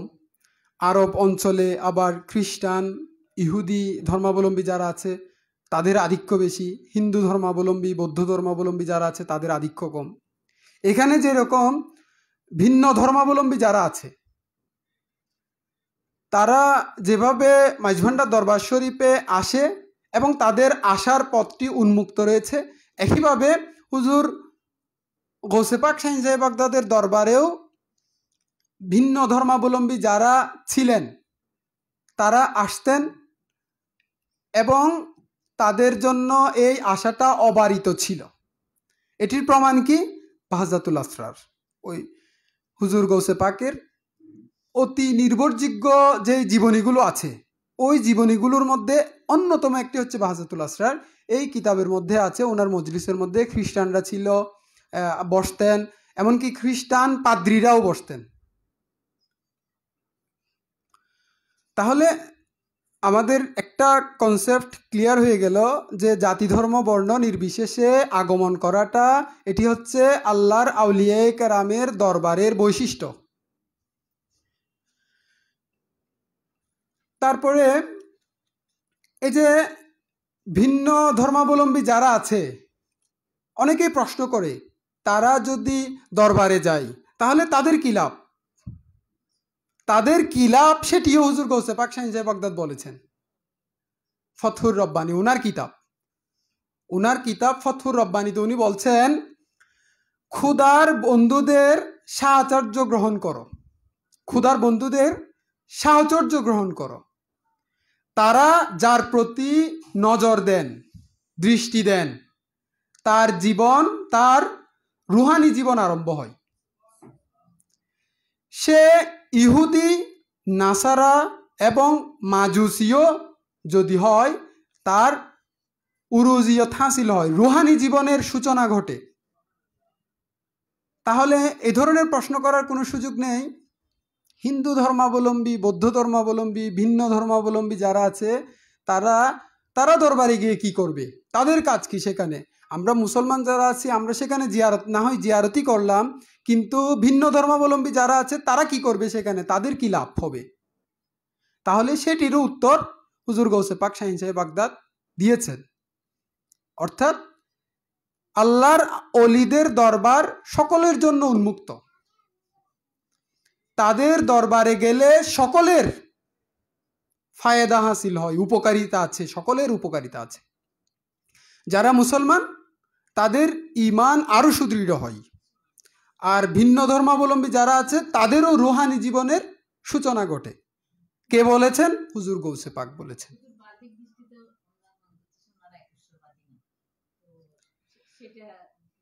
হ্যাঁ,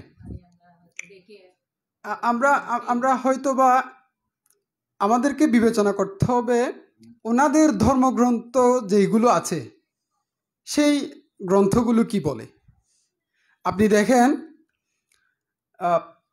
গতকালকেও মনে হয় গতকালকেও আমি ওনাদের কতগুলো ধর্মগ্রন্থের যেই রেফারেন্সগুলো দেখেছি, প্রত্যেকটি ধর্মের যেই মূল কথা সকলেই একত্ববাদের কথা বলেছেন।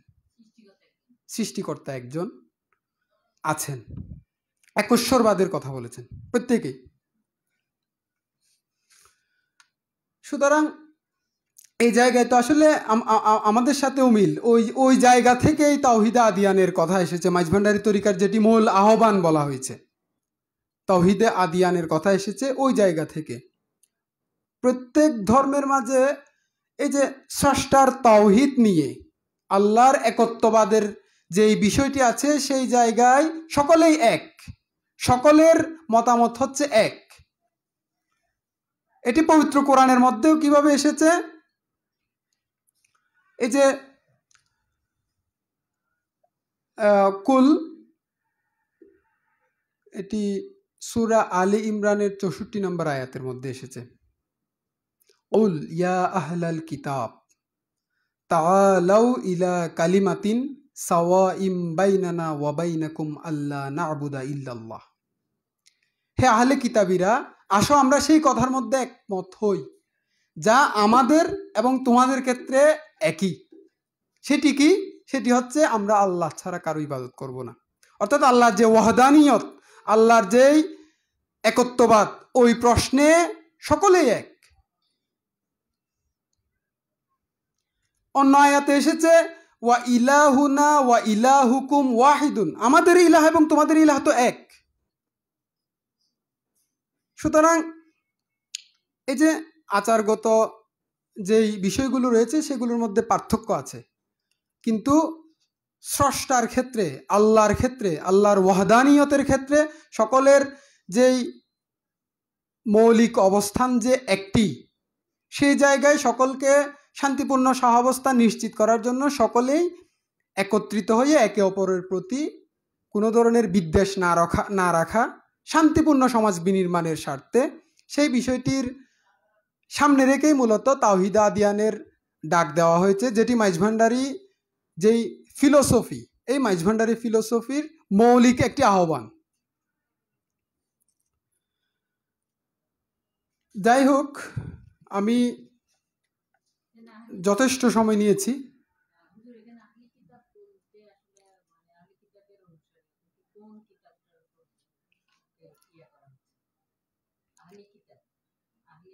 মানে আহলে কিতাব বলতে কোন কোন ধর্মাবলম্বী? হ্যাঁ, আহলে কিতাব বলতে কাদেরকে বোঝানো হয়েছে সেটি নিয়ে মত পার্থক্য আছে। অধিকাংশের মতে আপনার খ্রিস্টান ধর্ম, ইহুদি ধর্ম, সাবেইন যারা আছে, এদেরকে আহলে কিতাব বলা হয়েছে। অধিকাংশ তাফসির কারক যারা আছেন ওনারা। কিন্তু আমরা সকলেই চিনি যে পৃথিবীতে তো আসলে ধর্মকে প্রধানতভাবে দুভাগে বিভক্ত করা হয়েছে। একটি হচ্ছে সেমিটিক যেই ধর্মগুলো আছে সেগুলো, আর কতগুলো হচ্ছে নন সেমিটিক ধর্ম।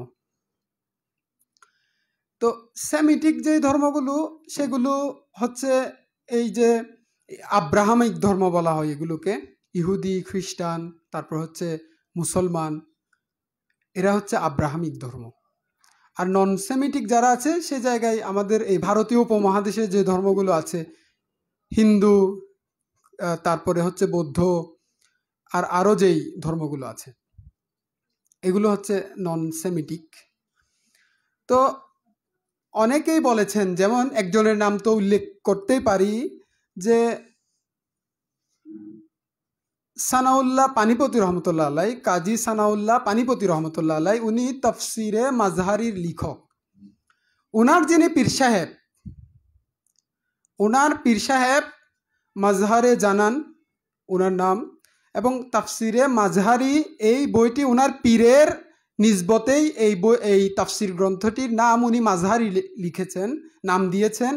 উনি এই যে কাজী সানাউল্লাহ পানিপতি রহমতুল্লাহ আলাই, ওনার পীর সাহেব ওনার যেই গ্রন্থ ওই গ্রন্থের মধ্যে উনি উল্লেখ করেছেন যে ভারতীয় উপমহাদেশের হিন্দু ধর্মাবলম্বী যারা আছে, এই যে হিন্দু ধর্ম, এটাও এই ধর্মাবলম্বী যারা আছে তারাও আহলে কিতাবদের অন্তর্ভুক্ত, তাদেরকেও তিনি আহলে কিতাবদের অন্তর্ভুক্ত করেছেন। সুতরাং আর পবিত্র কোরআনে তো আছেই লিকুল্লি কওমিন হাদ, অর্থাৎ প্রত্যেক কওমের মধ্যে, প্রত্যেক সম্প্রদায়ের মধ্যে আল্লাহ রাব্বুল আলামিন কি পাঠিয়েছেন? নবী পাঠিয়েছেন, পথ প্রদর্শক পাঠিয়েছেন। তো সুতরাং যেহেতু প্রত্যেক সম্প্রদায়ের মধ্যে আল্লাহ রাব্বুল আলামিন বলছেন আমি প্রত্যেক সম্প্রদায়ের মধ্যেই নবী পাঠিয়েছি, হিন্দু যে সম্প্রদায় সেই সম্প্রদায়ের মধ্যে কি আল্লাহ নবী পাঠাননি? নিশ্চয়ই পাঠিয়েছেন। আমি রেফারেন্স হিসেবে যেটি দাঁড় করাতে চাই সেটি হচ্ছে কাজী সানাউল্লাহ পানিপতি রহমতুল্লাহ আলাইয়ের পীর সাহেব যিনি আছেন, ওনার ওই উদ্ধৃতিটি, ওনার কিতাবের উদ্ধৃতিটি, সেই হিসেবে ওনার মতে হিন্দু ধর্মাবলম্বী যারা আছেন তারাও আহলে কিতাবদের অন্তর্ভুক্ত। তাছাড়া আল্লামা ইকবালও বলেছেন, ওনার এই আলোকধারায়, এই সংখ্যার আলোকধারায় ওনার একটা কবিতা অনুবাদ করা হয়েছে, আলোকধারায় প্রকাশিত হয়েছে অনুবাদ। ওই কবিতার মধ্যে এটি হচ্ছে ওনার ডক্টর আল্লামা ইকবালের ওই কাব্যগ্রন্থটির নাম হচ্ছে বঙ্গে দারা। এই কাব্যগ্রন্থটির একটি কবিতার মধ্যে উনি উল্লেখ করেছেন যে গৌতম বুদ্ধের কথা উনি উল্লেখ করেছেন, তারপরে গুরু নানকের কথা উনি উল্লেখ করেছেন। কি বলেছেন? গৌতম বুদ্ধ সেই সত্যের দাওয়াত দিয়েছেন, পুনরায় গুরু নানক যিনি আছেন উনিও তাওহীদের দাওয়াত দিয়েছেন, একত্ববাদের দাওয়াত দিয়েছেন। সুতরাং মতভেদ সাপেক্ষেও আমরা ধরে নিতে পারি কারো কারো মতে যে হিন্দু ধর্মাবলম্বী যারা আছে, বৌদ্ধ ধর্মাবলম্বী যারা আছে, এই ভারতীয় উপমহাদেশের বিভিন্ন ধর্মাবলম্বী যারা আছেন তারাও যে আহলে কিতাবীদের অন্তর্ভুক্ত সেটি কেউ কেউ কিন্তু সমর্থন করেছেন, কেউ কেউ তাদেরকে আহলে কিতাবদের অন্তর্ভুক্ত করেছেন। মতভেদ আছে এটা নিয়ে।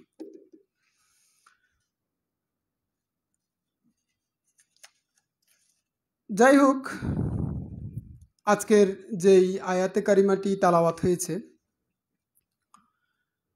এই আয়াতে কারিমার যেই মর্মার্থ, সেখানেও আল্লাহ পাক রব্বুল আলামিন হক্কুল ইবাদের কথা বলেছেন। রাসূল করিম সাল্লাল্লাহু আলাইহি ওয়াসাল্লামকে যখন কেউ প্রশ্ন করছে, আয়াতটি শুরু হয়েছে ইয়াসআলুনাকা, অর্থাৎ আপনার নিকট যখন প্রশ্ন করা হয় তখন আপনি বলেন আপনার কাছে কি প্রশ্ন করা হয়। রাসূল করিম সাল্লাল্লাহু আলাইহি ওয়াসাল্লামের কাছে প্রশ্ন করা হয়েছে যে আমরা আমাদের সম্পদ কিভাবে ব্যয় করব, কোন কোন খাতে ব্যয় করব, কোথায় ব্যয় করব। তখন রাসূল করিম সাল্লাল্লাহু আলাইহি ওয়াসাল্লাম, আমি হুবহু আয়াতটা তেলাওয়াত করছি না, হুবহু অনুবাদও করছি না, আমি শুধুমাত্র এর সারমর্মটা বলছি। রাসূল করিম সাল্লাল্লাহু আলাইহি ওয়াসাল্লাম কি বলেছেন? পিতামাতার পেছনে খরচ করার জন্য, ইয়েতিমের পেছনে খরচ করার জন্য, মিসকিনের পেছনে খরচ করার জন্য, মুসাফির যারা আছে তাদের পেছনে খরচ করার জন্য। অন্য আয়াতে আল্লাহ পাক রব্বুল আলামিন কি বলছেন? এখন যে আয়াতটি সেটি হচ্ছে সূরা বাকারার 215 নম্বর আয়াত। একইভাবে সূরা আলী ইমরানের 134 নম্বর আয়াতে বলছেন মুমিনদের আল্লাহ পাক পরিচয় দিচ্ছেন। মুমিন কারা? যারা সচ্ছল অসচ্ছল দুই অবস্থায় যারা দান করে তারাই মুমিন। এখানে দানের ক্ষেত্রে, সদকা করার ক্ষেত্রে আমার 1 কোটি টাকা থাকলেই আমি সদকা করব, অপরকে সহযোগিতা করব, বিষয়টি তেমন নয়। আমরা খুব বেশি বর্তমানে হক্কুল ইবাদের ক্ষেত্রে আমরা খুব বেশি অবহেলা করছি। অনেকেই হক্কুল্লাহ যেটি আছে মূলত দুটোই সমভাবে গুরুত্বপূর্ণ। হক্কুল্লাহ যেভাবে গুরুত্বপূর্ণ, হক্কুল এবাদ একইভাবে গুরুত্বপূর্ণ। অন্য প্রসঙ্গে তো আল্লাহ পাক রব্বুল আলামিন এভাবেও বলেছেন যে হক্কুল্লাহর যে বিষয়টি আছে সেটি যেহেতু আমার ব্যাপার, আমি যাকে ইচ্ছে তাকে ক্ষমা করে দিব। কিন্তু হক্কুল ইবাদ যেটি আছে, যে বান্দার হক আমি নষ্ট করছি, সেই বান্দা যতক্ষণ পর্যন্ত তোমাকে মাফ করবে না ততক্ষণ পর্যন্ত আমি আল্লাহ তোমাকে মাফ করব না। সুতরাং হক্কুল ইবাদ যেটি আছে সেটি এত বেশি গুরুত্বপূর্ণ যে আল্লাহ পাক রব্বুল আলামিন পবিত্র কোরআনে অসংখ্য জায়গায় বলেছে। কি বলেছেন? হক্কুল ইবাদের কথা। হক্কুল ইবাদগুলো ক্ষেত্রে আমাদেরকে আসলে খুবই যত্নবান হতে হবে। কিভাবে যত্নবান হতে হবে? আজকের যেই মানকাবাতে হুজুর গৌসে পাক শাহীন সাহেব বগদাদের যেই বিষয়, এই বিষয়ের থেকেও আমরা হক্কুল ইবাদের শিক্ষা নিতে পারি। কিভাবে শিক্ষা নিব?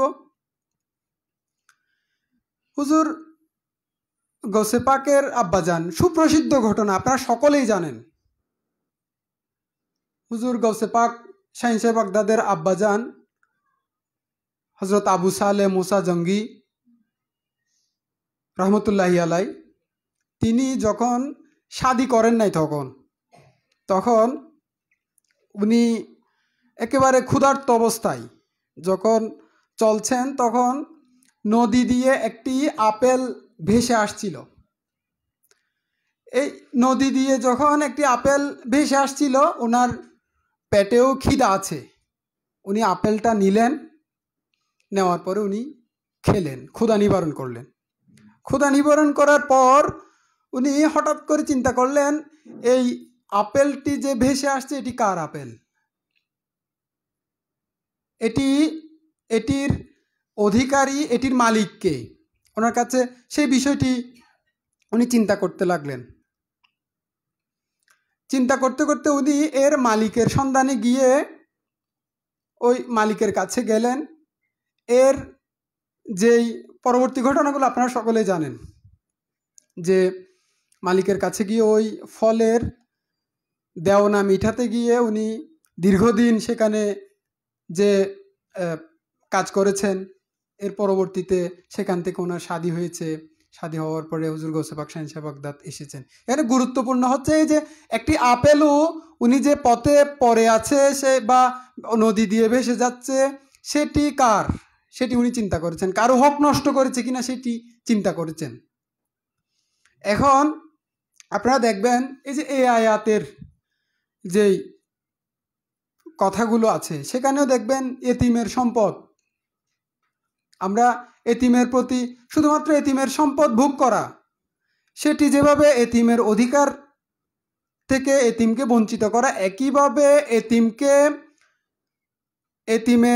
এতিমের প্রতি যেই দয়ার্দ্র ব্যবহার, এতিমকে যে সুন্দর ব্যবহার দিয়ে তার, কারণ এতিমের মনে তো সবসময় একটি চাপা কষ্ট থাকেই, সে বিভিন্ন বিষয় থেকে বঞ্চিত থাকেই সে, কারণ তার পিতা নেই, দরিদ্র অবস্থায় থাকে অনেক এতিম। মনটা দরিদ্র অবস্থায় না থাকলেও মনটা ছোট থাকে। এই যে একটি বাচ্চা ছেলে তার বাবাকে নিয়ে, চাচার কথা ধরেন না কেন, এই যে আমরা যদি চাচার কথা ধরি, যে কোনো চাচার কথা, চাচার ছেলে কি করছে, তার পিতাকে নিয়ে এই যে তার পিতার আদর আপ্যায়ন পাচ্ছে, আদর পাচ্ছে, শখ আহ্লাদগুলো পূরণ করছে। ওই চাচার যদি ভাইটি মারা যায়, তাহলে ওই ভাইয়ের যে সন্তান আছে সেই সন্তানটি এই চাচার পুত্রের যেই আদর, এটি যখন দেখবে, একজনের প্রতি একজনের যে ভালোবাসা, সেটি যখন দেখবে, ওই মৃত ভাইয়ের ছেলেটির অন্তরে চাপা একটি দুঃখ, কষ্ট, সেটি তার ভিতরে প্রকাশ পাবে। ওই চাপা কষ্ট যাতে না আসে, আমি কি বৈষম্যহীনভাবে নিজের ভাইয়ের ছেলের প্রতি, মৃত ভাইয়ের ছেলের প্রতি যেভাবে দরদ দেখিয়েছি, একইভাবে আমার ছেলের প্রতি যেভাবে আমি দরদ দেখাচ্ছি, একই দরদ আমি কি আমার ভাইয়ের ছেলের প্রতি দেখাচ্ছি কিনা, মৃত ভাইয়ের ছেলের প্রতি দেখাচ্ছি কিনা। আমার ছেলেকে নিয়ে আমি ঘুরতে গেলাম, আমার ভাই মৃত ভাইয়ের ছেলে সে যদি ঘরে দেখে সেই বিষয়টি, তাকেও যদি একটু ঘুরতে না নিয়ে যাই, তাহলে যে তার ভিতরে যে কষ্ট, এই কষ্টটা কিন্তু তার প্রতি তার হক, চাচার পক্ষ থেকে তো সে একভাবে হকের অধিকারী, ওই হক অনাদায়ের একটি বিষয় কিন্তু থেকে যাবে। তখন হক আদায় মানে হচ্ছে যে তার সম্পত্তি শুধুমাত্র তাকে বুঝিয়ে দেওয়া তা না, তার যেই ভালোবাসা, সে যে ভালোবাসাটুকু প্রাপ্তির অধিকার রাখে, সেই ভালোবাসাটুকু তার প্রতি প্রদর্শন করা, সেটাও কিন্তু হকের একটি অংশ।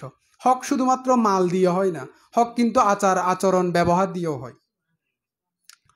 এই যে দেখেন, এটি হাদিস শরীফের মধ্যে এসেছে যে মুসলমানের পরিচয় দিয়েছেন রাসূল করিম সাল্লাল্লাহু আলাইহি ওয়াসাল্লাম কি, মান সালিমাল মুসলিমুনা মিন লিসানিহি ওয়া ইয়াদিহি। মুসলিম সেই ওই ব্যক্তি মুসলিম যে যার হাত এবং জিহ্বা থেকে অন্য মুসলমান নিরাপদ। শুধুমাত্র মারামারি করাটা যে অপরাধ তা না, আরেকজনকে কটু কথায় কষ্ট দেওয়া, কিংবা আপনি সুন্দর করেই বলছেন কিন্তু ওই কথার মধ্যে আপনার ভাষাটা সুন্দর কিন্তু ওই কথার মধ্যে এক ধরনের বিষবাষ্প আছে, তাকে খোঁটা দেওয়া আছে, সেটিও কিন্তু অপরাধ। এটি কোনো মুসলমানের, এই যে এই হাদিস মুসলমানের যে বৈশিষ্ট্যের কথা বলা হয়েছে, সেই বৈশিষ্ট্যের আলোকে এটি মুসলমানের চরিত্র হতে পারে না, চারিত্রিক বৈশিষ্ট্যের বিরোধী একটি বিষয়।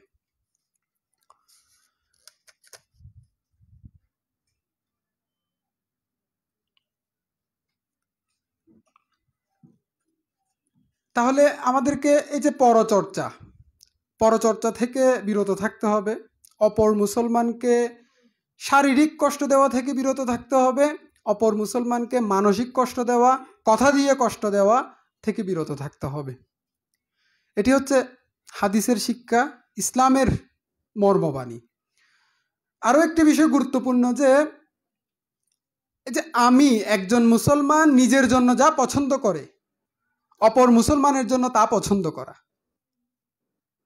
আপনি ইসলামের মৌলিক কতগুলো বিষয়, যদি মৌলিক নৈতিক যেই দায়বদ্ধতা বলেন, নৈতিক যে বৈশিষ্ট্যগুলো আছে, ওই বৈশিষ্ট্যগুলোর মধ্যে খুবই গুরুত্বপূর্ণ হচ্ছে এই যে আমি আমার জন্য যা পছন্দ করি তা কি আমি আমার অপর ভাইয়ের জন্য পছন্দ করছি? আমি আমার জন্য যা পছন্দ করি তা কি আমি আমার বোনের জন্য পছন্দ করছি?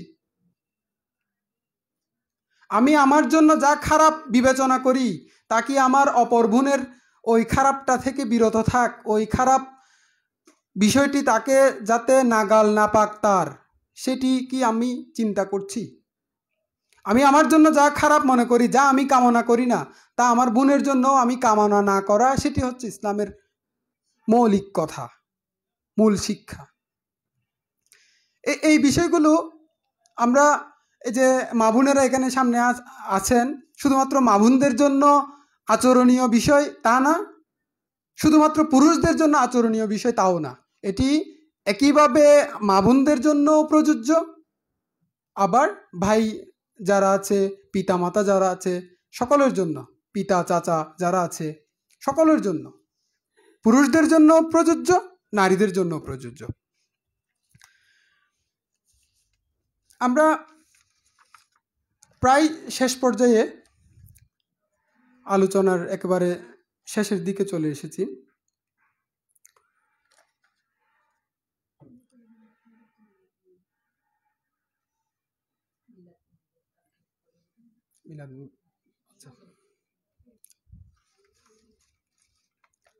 আমাদেরকে কতগুলো বিষয় আছে, আপনারা বর্তমান অনেকে আমরা সময়কে দোষ দিই, সময়টা খারাপ। আল্লাহ রাব্বুল আলামিন বলছেন সময় আমি, সুতরাং লা ইহদিমুদ দহর বলা হয়েছে, তোমরা দহরকে, যুগকে, সময়কে তোমরা গালি দিও না। তো কিন্তু পরিস্থিতিটা কেমন হয়ে গিয়েছে, এই সময়ের মধ্যে নানা ধরনের বিভ্রান্তি আপনাদেরকে কি করতে চাইবে, গ্রাস করতে চাইবে। এই যে বিভিন্ন ধরনের প্রশ্ন আমরা দেখি, বিভিন্ন ঘরানা থেকে বিভিন্ন ধরনের প্রশ্ন হয়, আমরা আক্রান্ত হই। অনেক সময় কি হয়, আমরা এই প্রশ্নগুলো যখন আসে তখন আমরা মনে করি আসলে আমরা তো মনে হয় ঠিক জায়গায় নেই। এই ধরনের চিন্তাভাবনা অনেক সময় চলে আসে, অনেকের চলে আসে। আপনার বিভ্রান্তিগুলো যেই বিষয়গুলোকে নিয়ে, এই যে বড় বড় যে প্রশ্নগুলো আছে, সেই প্রশ্নগুলো মৌলিক বেসিক কতগুলো বিষয় আছে, ওই বেসিকগুলো যদি আমরা ঠিক করি তাহলে আমাদেরকে কেউ বিভ্রান্ত করতে পারবে না। কমন সেন্স যেটি আছে সেটাকে কাজে লাগাতে হবে, বেসিকটা মাথায় রাখতে হবে। প্রশ্ন আসে কি নিয়ে? বেদাত নিয়ে। কথায় কথায় আপনাকে কি বলবে? বেদাত। এটি রাসূল করিম সাল্লাল্লাহু আলাইহি ওয়াসাল্লামের যুগে ছিল না, বেদাত। আপনার যত আপত্তি আপনার উপরে, এর বড় একটি অংশ হচ্ছে বেদাত। আবার কি বলবে? আরেকটা আপত্তি তুলবে, কমন আপত্তি, শিরক। এটা শিরক, ওটা শিরক, এভাবে করে বলবে। আরেকটা কমন আপত্তি কি? কুফরি। আরেকটা কমন আপত্তি হচ্ছে যে এই যে নাজায়েজ, হারাম, এটি হারাম, ওটি হারাম, এরকম। এখন বেসিকটা কিভাবে আপনি ঠিক করবেন? বেদাতের যদি প্রশ্নে আসি, এটি হচ্ছে অপ্রাসঙ্গিক। আসলে অপ্রাসঙ্গিক মানে একভাবে প্রাসঙ্গিক, আরেকভাবে অপ্রাসঙ্গিক। বিষয়বস্তু টু দ্য পয়েন্ট যদি যায় তাহলে অপ্রাসঙ্গিক, আবার বিষয়বস্তুর স্পিরিটে যদি যায়, আল্লাহর আউলিয়া কেরামগণ কোথায় কাজ করেছেন সেই জায়গায় যদি যায়, প্রাসঙ্গিক। তো বেদাতের কথায় যদি আসি তাহলে বেদাত কি বলবে আপনাকে? বেদাতের বেসিক বিষয় কি? সকল সৃষ্টি তো বেদাত। রাসূল করিম সাল্লাল্লাহু আলাইহি ওয়াসাল্লামের সময়ে যা ছিল, বর্তমান সময়ে যা ছিল না, রাসূল করিম সাল্লাল্লাহু আলাইহি ওয়াসাল্লামের সময়ে যা কিছু ছিল না, বর্তমান সময়ে যেগুলো নতুন নতুন সৃষ্টি হয়েছে সব কিছুই বেদাত। এই যে মাইকে কথা বলছি, এটাও বেদাত, নতুন সৃষ্টি। বেদাত বিদন শব্দ থেকে এসেছে। বেদাত শব্দটি অর্থই হচ্ছে নবসৃষ্টি, নব আবিষ্কার। সুতরাং সবকিছুই হচ্ছে নতুন নতুন, যা কিছু আসছে, যা কিছু এসেছে সবকিছুই বেদাত। সুতরাং যা কিছু আসবে। সুতরাং বেদাতকে কিভাবে আইম্মায়ে কেরাম কিভাবে মুতাদাকে ম্যানেজ করেছেন? ওনারা বলেছেন বেদাত প্রধানত, আরও অনেকে 5 প্রকার বলেছেন, ভিন্নভাবে বলেছেন, কিন্তু প্রধানভাবে বলেছেন ওনারা 2 প্রকার বলেছেন, দুভাগে বিভক্ত করেছেন। একটি হচ্ছে হাসানা, একটি হচ্ছে সাইয়্যা। একটি হচ্ছে ভালো বিদআত, আরেকটি হচ্ছে খারাপ বিদআত। এই যে আমি এখানে কথা বলছি, আপনারা মাইকে যদি আজকে এই স্পিকার যদি না থাকতো তাহলে আপনাদের হয়তোবা আরও পেছনে কেউ যদি থাকতো তাহলে তাদের শুনতে কষ্ট হতো। এই স্পিকারের কারণে, এই সাউন্ড সিস্টেমের কারণে আপনারা সামনে থেকে বসে যেভাবে শুনছেন পেছন থেকেও একইভাবে শুনছেন। এটাতে কি ক্ষতি হয়েছে নাকি লাভ হয়েছে? যদি লাভ হয়ে থাকে তাহলে সেটি খারাপ হবে কিভাবে? তাহলে বেসিক হচ্ছে, আপনি বেদাত নিয়ে যখন কেউ যদি বেদাত বলে তখন আপনি আমি দুটো বিষয় বলছি। একটি হচ্ছে বেসিকটা আমাদেরকে সামনে রাখতে হবে, মাথায় রাখতে হবে, কমন সেন্সকে কাজে লাগাতে হবে। তাহলে বেসিক আমি বুঝলাম কি, সেটি হচ্ছে যেটি বেদাত 2 প্রকার, একটি হচ্ছে হাসানা আর একটি হচ্ছে সাইয়্যা। যেটি হাসানা যেটি ভালো সেটি গ্রহণ করতে হবে, যেটি খারাপ সেটি বর্জন করতে হবে। তাহলে এখন আমি কমন সেন্স, কোনো কিছুকে যখন খারাপ বলা হবে, বেদাত বলা হবে, তখন আমি কমন সেন্সকে কাজে লাগাবো যে এই কাজটি আসলে সমাজের জন্য অপকারী কিনা, এটার কারণে কোনো মানুষের ক্ষতি হচ্ছে কিনা, সমাজের ক্ষতি হচ্ছে কিনা, এই কাজটি আমাকে আল্লাহ স্মরণ থেকে বিচ্যুত রাখছে কিনা। যেই মাত্র আপনি দেখবেন এটি আমাকে আল্লাহ স্মরণ থেকে বিচ্যুত রাখছে, এটির কারণে অন্য একজন মানুষের ক্ষতি হচ্ছে, তখন আপনি কি করবেন? সেটাকে বর্জন করবেন। আপনি দেখছেন রাসূল করিম সাল্লাল্লাহু আলাইহি সাল্লামের যুগে ছিল না, কিন্তু বর্তমানে এসেছে। এই কাজটি কারো ক্ষতি হওয়ার কারণ হচ্ছে না, কোনো মানুষের প্রাণহানিকর হচ্ছে না, কোনো মানুষের অধিকার থেকে কাউকে বঞ্চিত করছে না, আল্লাহ স্মরণ থেকে আমাকে বিচ্যুত করছে না।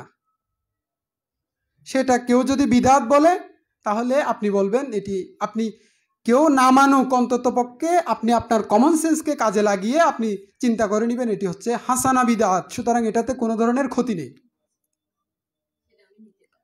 নিতে পারি। যদি রাসূল করিম সাল্লাল্লাহু আলাইহি ওয়াসাল্লামের যুগে ছিল, এই যুগে নেই, সেজন্য যদি আমরা সব কিছু বাদ দিই, তাহলে আপনি কি হজ করতে পারবেন?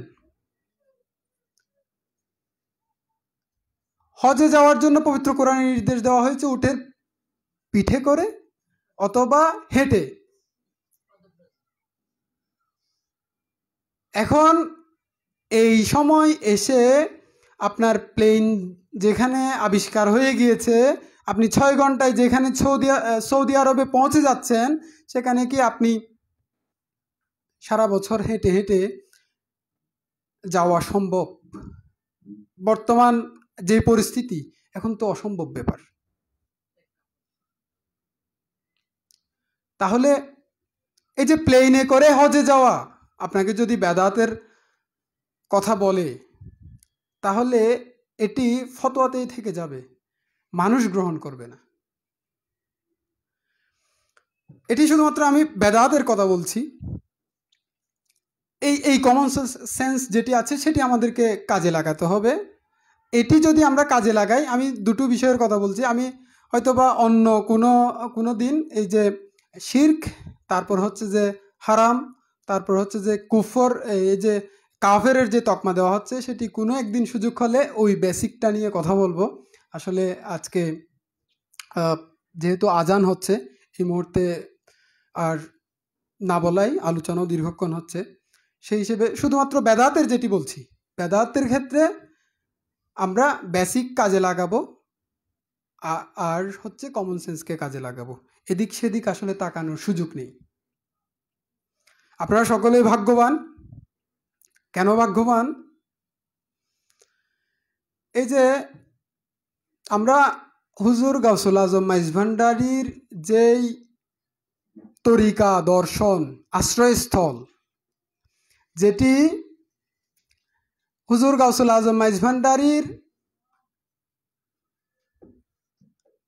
বিয়াই, আবার ওনার পীরবাই, আবার ওনার শুধুমাত্র পীরবাই না, ওনার পীর আবার হুজুর গাউসুল আজম মাইজ ভান্ডারীর কাছে আসা যাওয়া করার জন্য বলেছেন।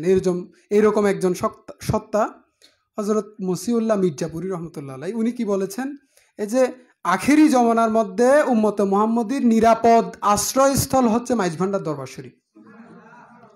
এই যে নিরাপদ আশ্রয়স্থলে আমরা অবস্থান করার চেষ্টায় আছি, এটি আসলেই আমাদের এই যে তকদিরে আছে, এটি যে আমরা যে সৌভাগ্যবান, এটি এর প্রমাণ। একই সাথে সাথে আমরা রাহবারে আলমের গোলামিয়তের এখতিয়ার করেছি। এটি রাহবারে আলম যিনি শাহনশাহ বাবাজান বলেছেন, এই যে মানবতার কল্যাণে যিনি এসেছেন, ওনার আশ্রয়স্থলে আমরা নিজেদের গোলামিয়ত এখতিয়ার করেছি। এটি হচ্ছে আমাদের পরম নসিবের ব্যাপার।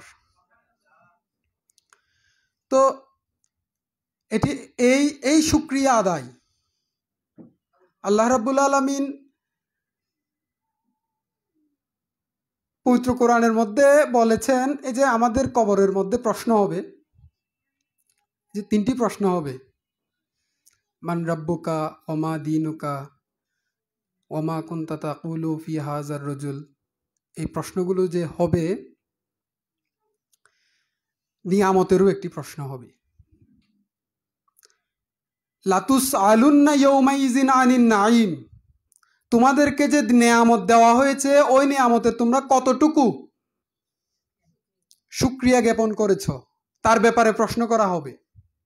নিয়ামতের মধ্যে অন্যতম শ্রেষ্ঠ একটি নিয়ামত হচ্ছে আমরা হুজুর গাউসুল আজম মাইজ ভান্ডারীর তরিকায় দাখিল হওয়ার জন্য চেষ্টারত আছি, এবং রাহবারে আলম যিনি মানবতার কল্যাণের জন্য এসেছেন, মানবতার কল্যাণ মানে শুধু দুনিয়াবি কল্যাণ নয়, উখরাবি কল্যাণ, আখেরাতের যে মুক্তির কল্যাণ, ওই কল্যাণ এবং দুনিয়াবি যাতে সম্মানজনকভাবে বেঁচে থাকতে হয়, ওই সম্মানজনকভাবে বেঁচে থাকার কল্যাণ সেটি নিয়ে এসেছেন।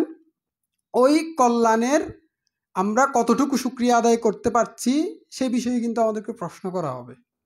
আল্লাহ রাব্বুল আলামিন আমাদেরকে সেই নিয়ামতের শুকরিয়া জ্ঞাপন করার তৌফিক দান করুক। সকলের প্রতি দীর্ঘক্ষণ আমার এলোমেলো কথাবার্তা শুনেছেন সেজন্য সকলের প্রতি কৃতজ্ঞতা প্রকাশ করছি, এবং আমার কথাগুলো এখানেই সমাপ্ত করছি। আমরা কয়েকবার, যেহেতু মাগরিবের নামাজের সময়, কয়েকবার দরুদ পড়ব, এরপর মোনাজাতে অংশগ্রহণ করব। আল্লাহুম্মা সাল্লি আলা সাইয়্যিদিনা মাওলানা মুহাম্মদ ওয়া আলিহি ওয়া আসহাবিহি ওয়া বারিক ওয়া সাল্লিম। আল্লাহুম্মা সাল্লি আলা সাইয়্যিদিনা মাওলানা মুহাম্মদ ওয়া আলিহি ওয়া আসহাবিহি ওয়া বারিক ওয়া সাল্লিম। আমরা কয়েকবার হুজুর গাউসুল আজম মাইজ ভান্ডারীর শানে তাওয়াল্লাদে গৌসিয়া পাঠ করব।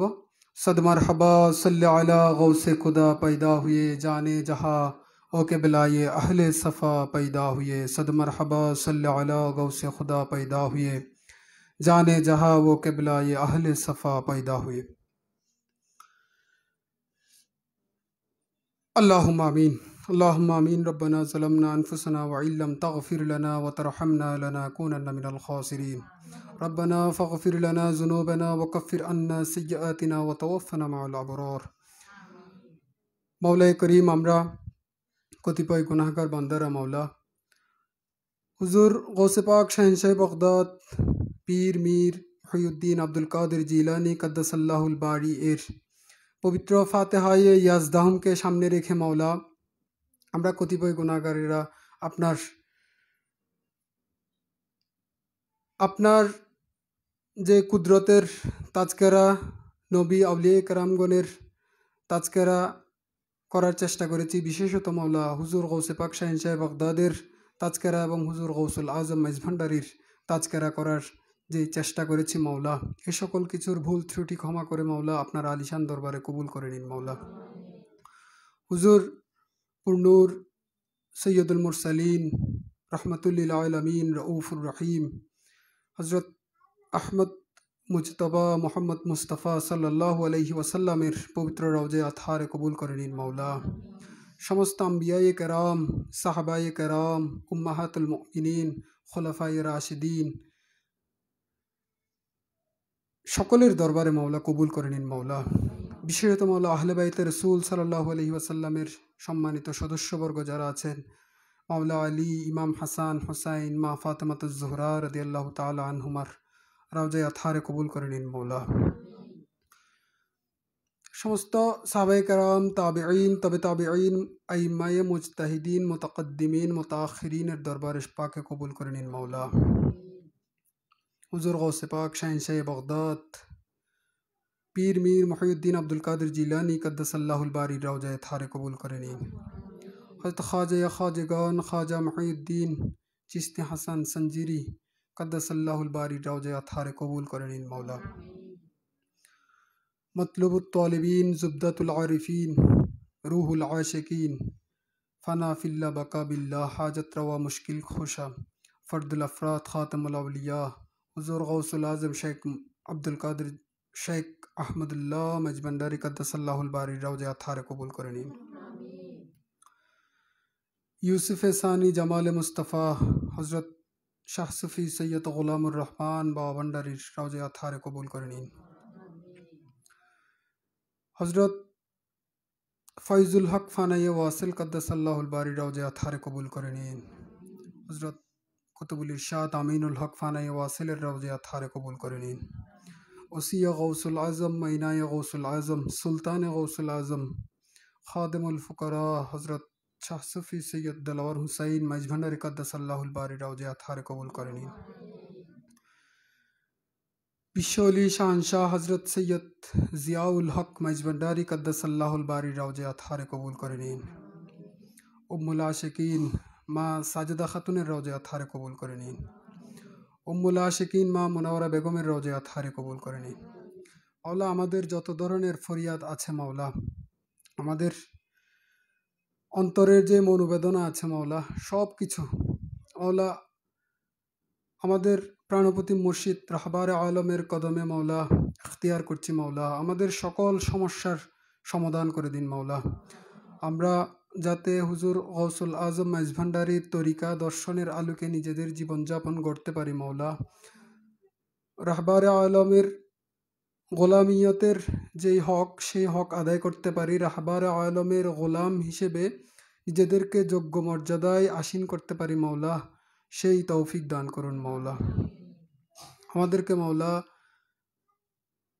আমাদের জীবনকে মাওলা রাহবারে আলমের খেদমতে বিলীন করে দেওয়ার তৌফিক দান করুন মাওলা। আমাদের সকলকে মাওলা, আমাদের সকলের আত্মীয় স্বজন যারা দুনিয়া থেকে বিদায় নিয়েছেন, সকলের কবরে মাওলা আমরা এতক্ষণ পর্যন্ত যা কিছু তালাওয়াতের হক আদায় করার চেষ্টা করেছি, আল্লাহ, আল্লাহ রসুল, আউলিয়া কেরামের তাজকেরা করার চেষ্টা করেছি মাওলা, সব কিছুর হাদিয়া তৌফা মাওলা সকলের কবরে পৌঁছিয়ে দিন মাওলা। সকলের জীবনের খতা গুনাহ মাফ করে দিন মাওলা। ওয়াসাল্লাল্লাহু তাআলা আলা খাইরি খালকিহি ওয়া আলিহি ওয়া আসহাবিহি আজমাইন বিজুদি সুবহানা রাব্বিকা রাব্বিল ইজ্জাতি আম্মা ইয়াসিফুন ওয়া সালামুন আলাল মুরসালিন ওয়ালহামদুলিল্লাহি রাব্বিল আলামিন। بحق كلمة طيب لا إله إلا الله محمد رسول الله।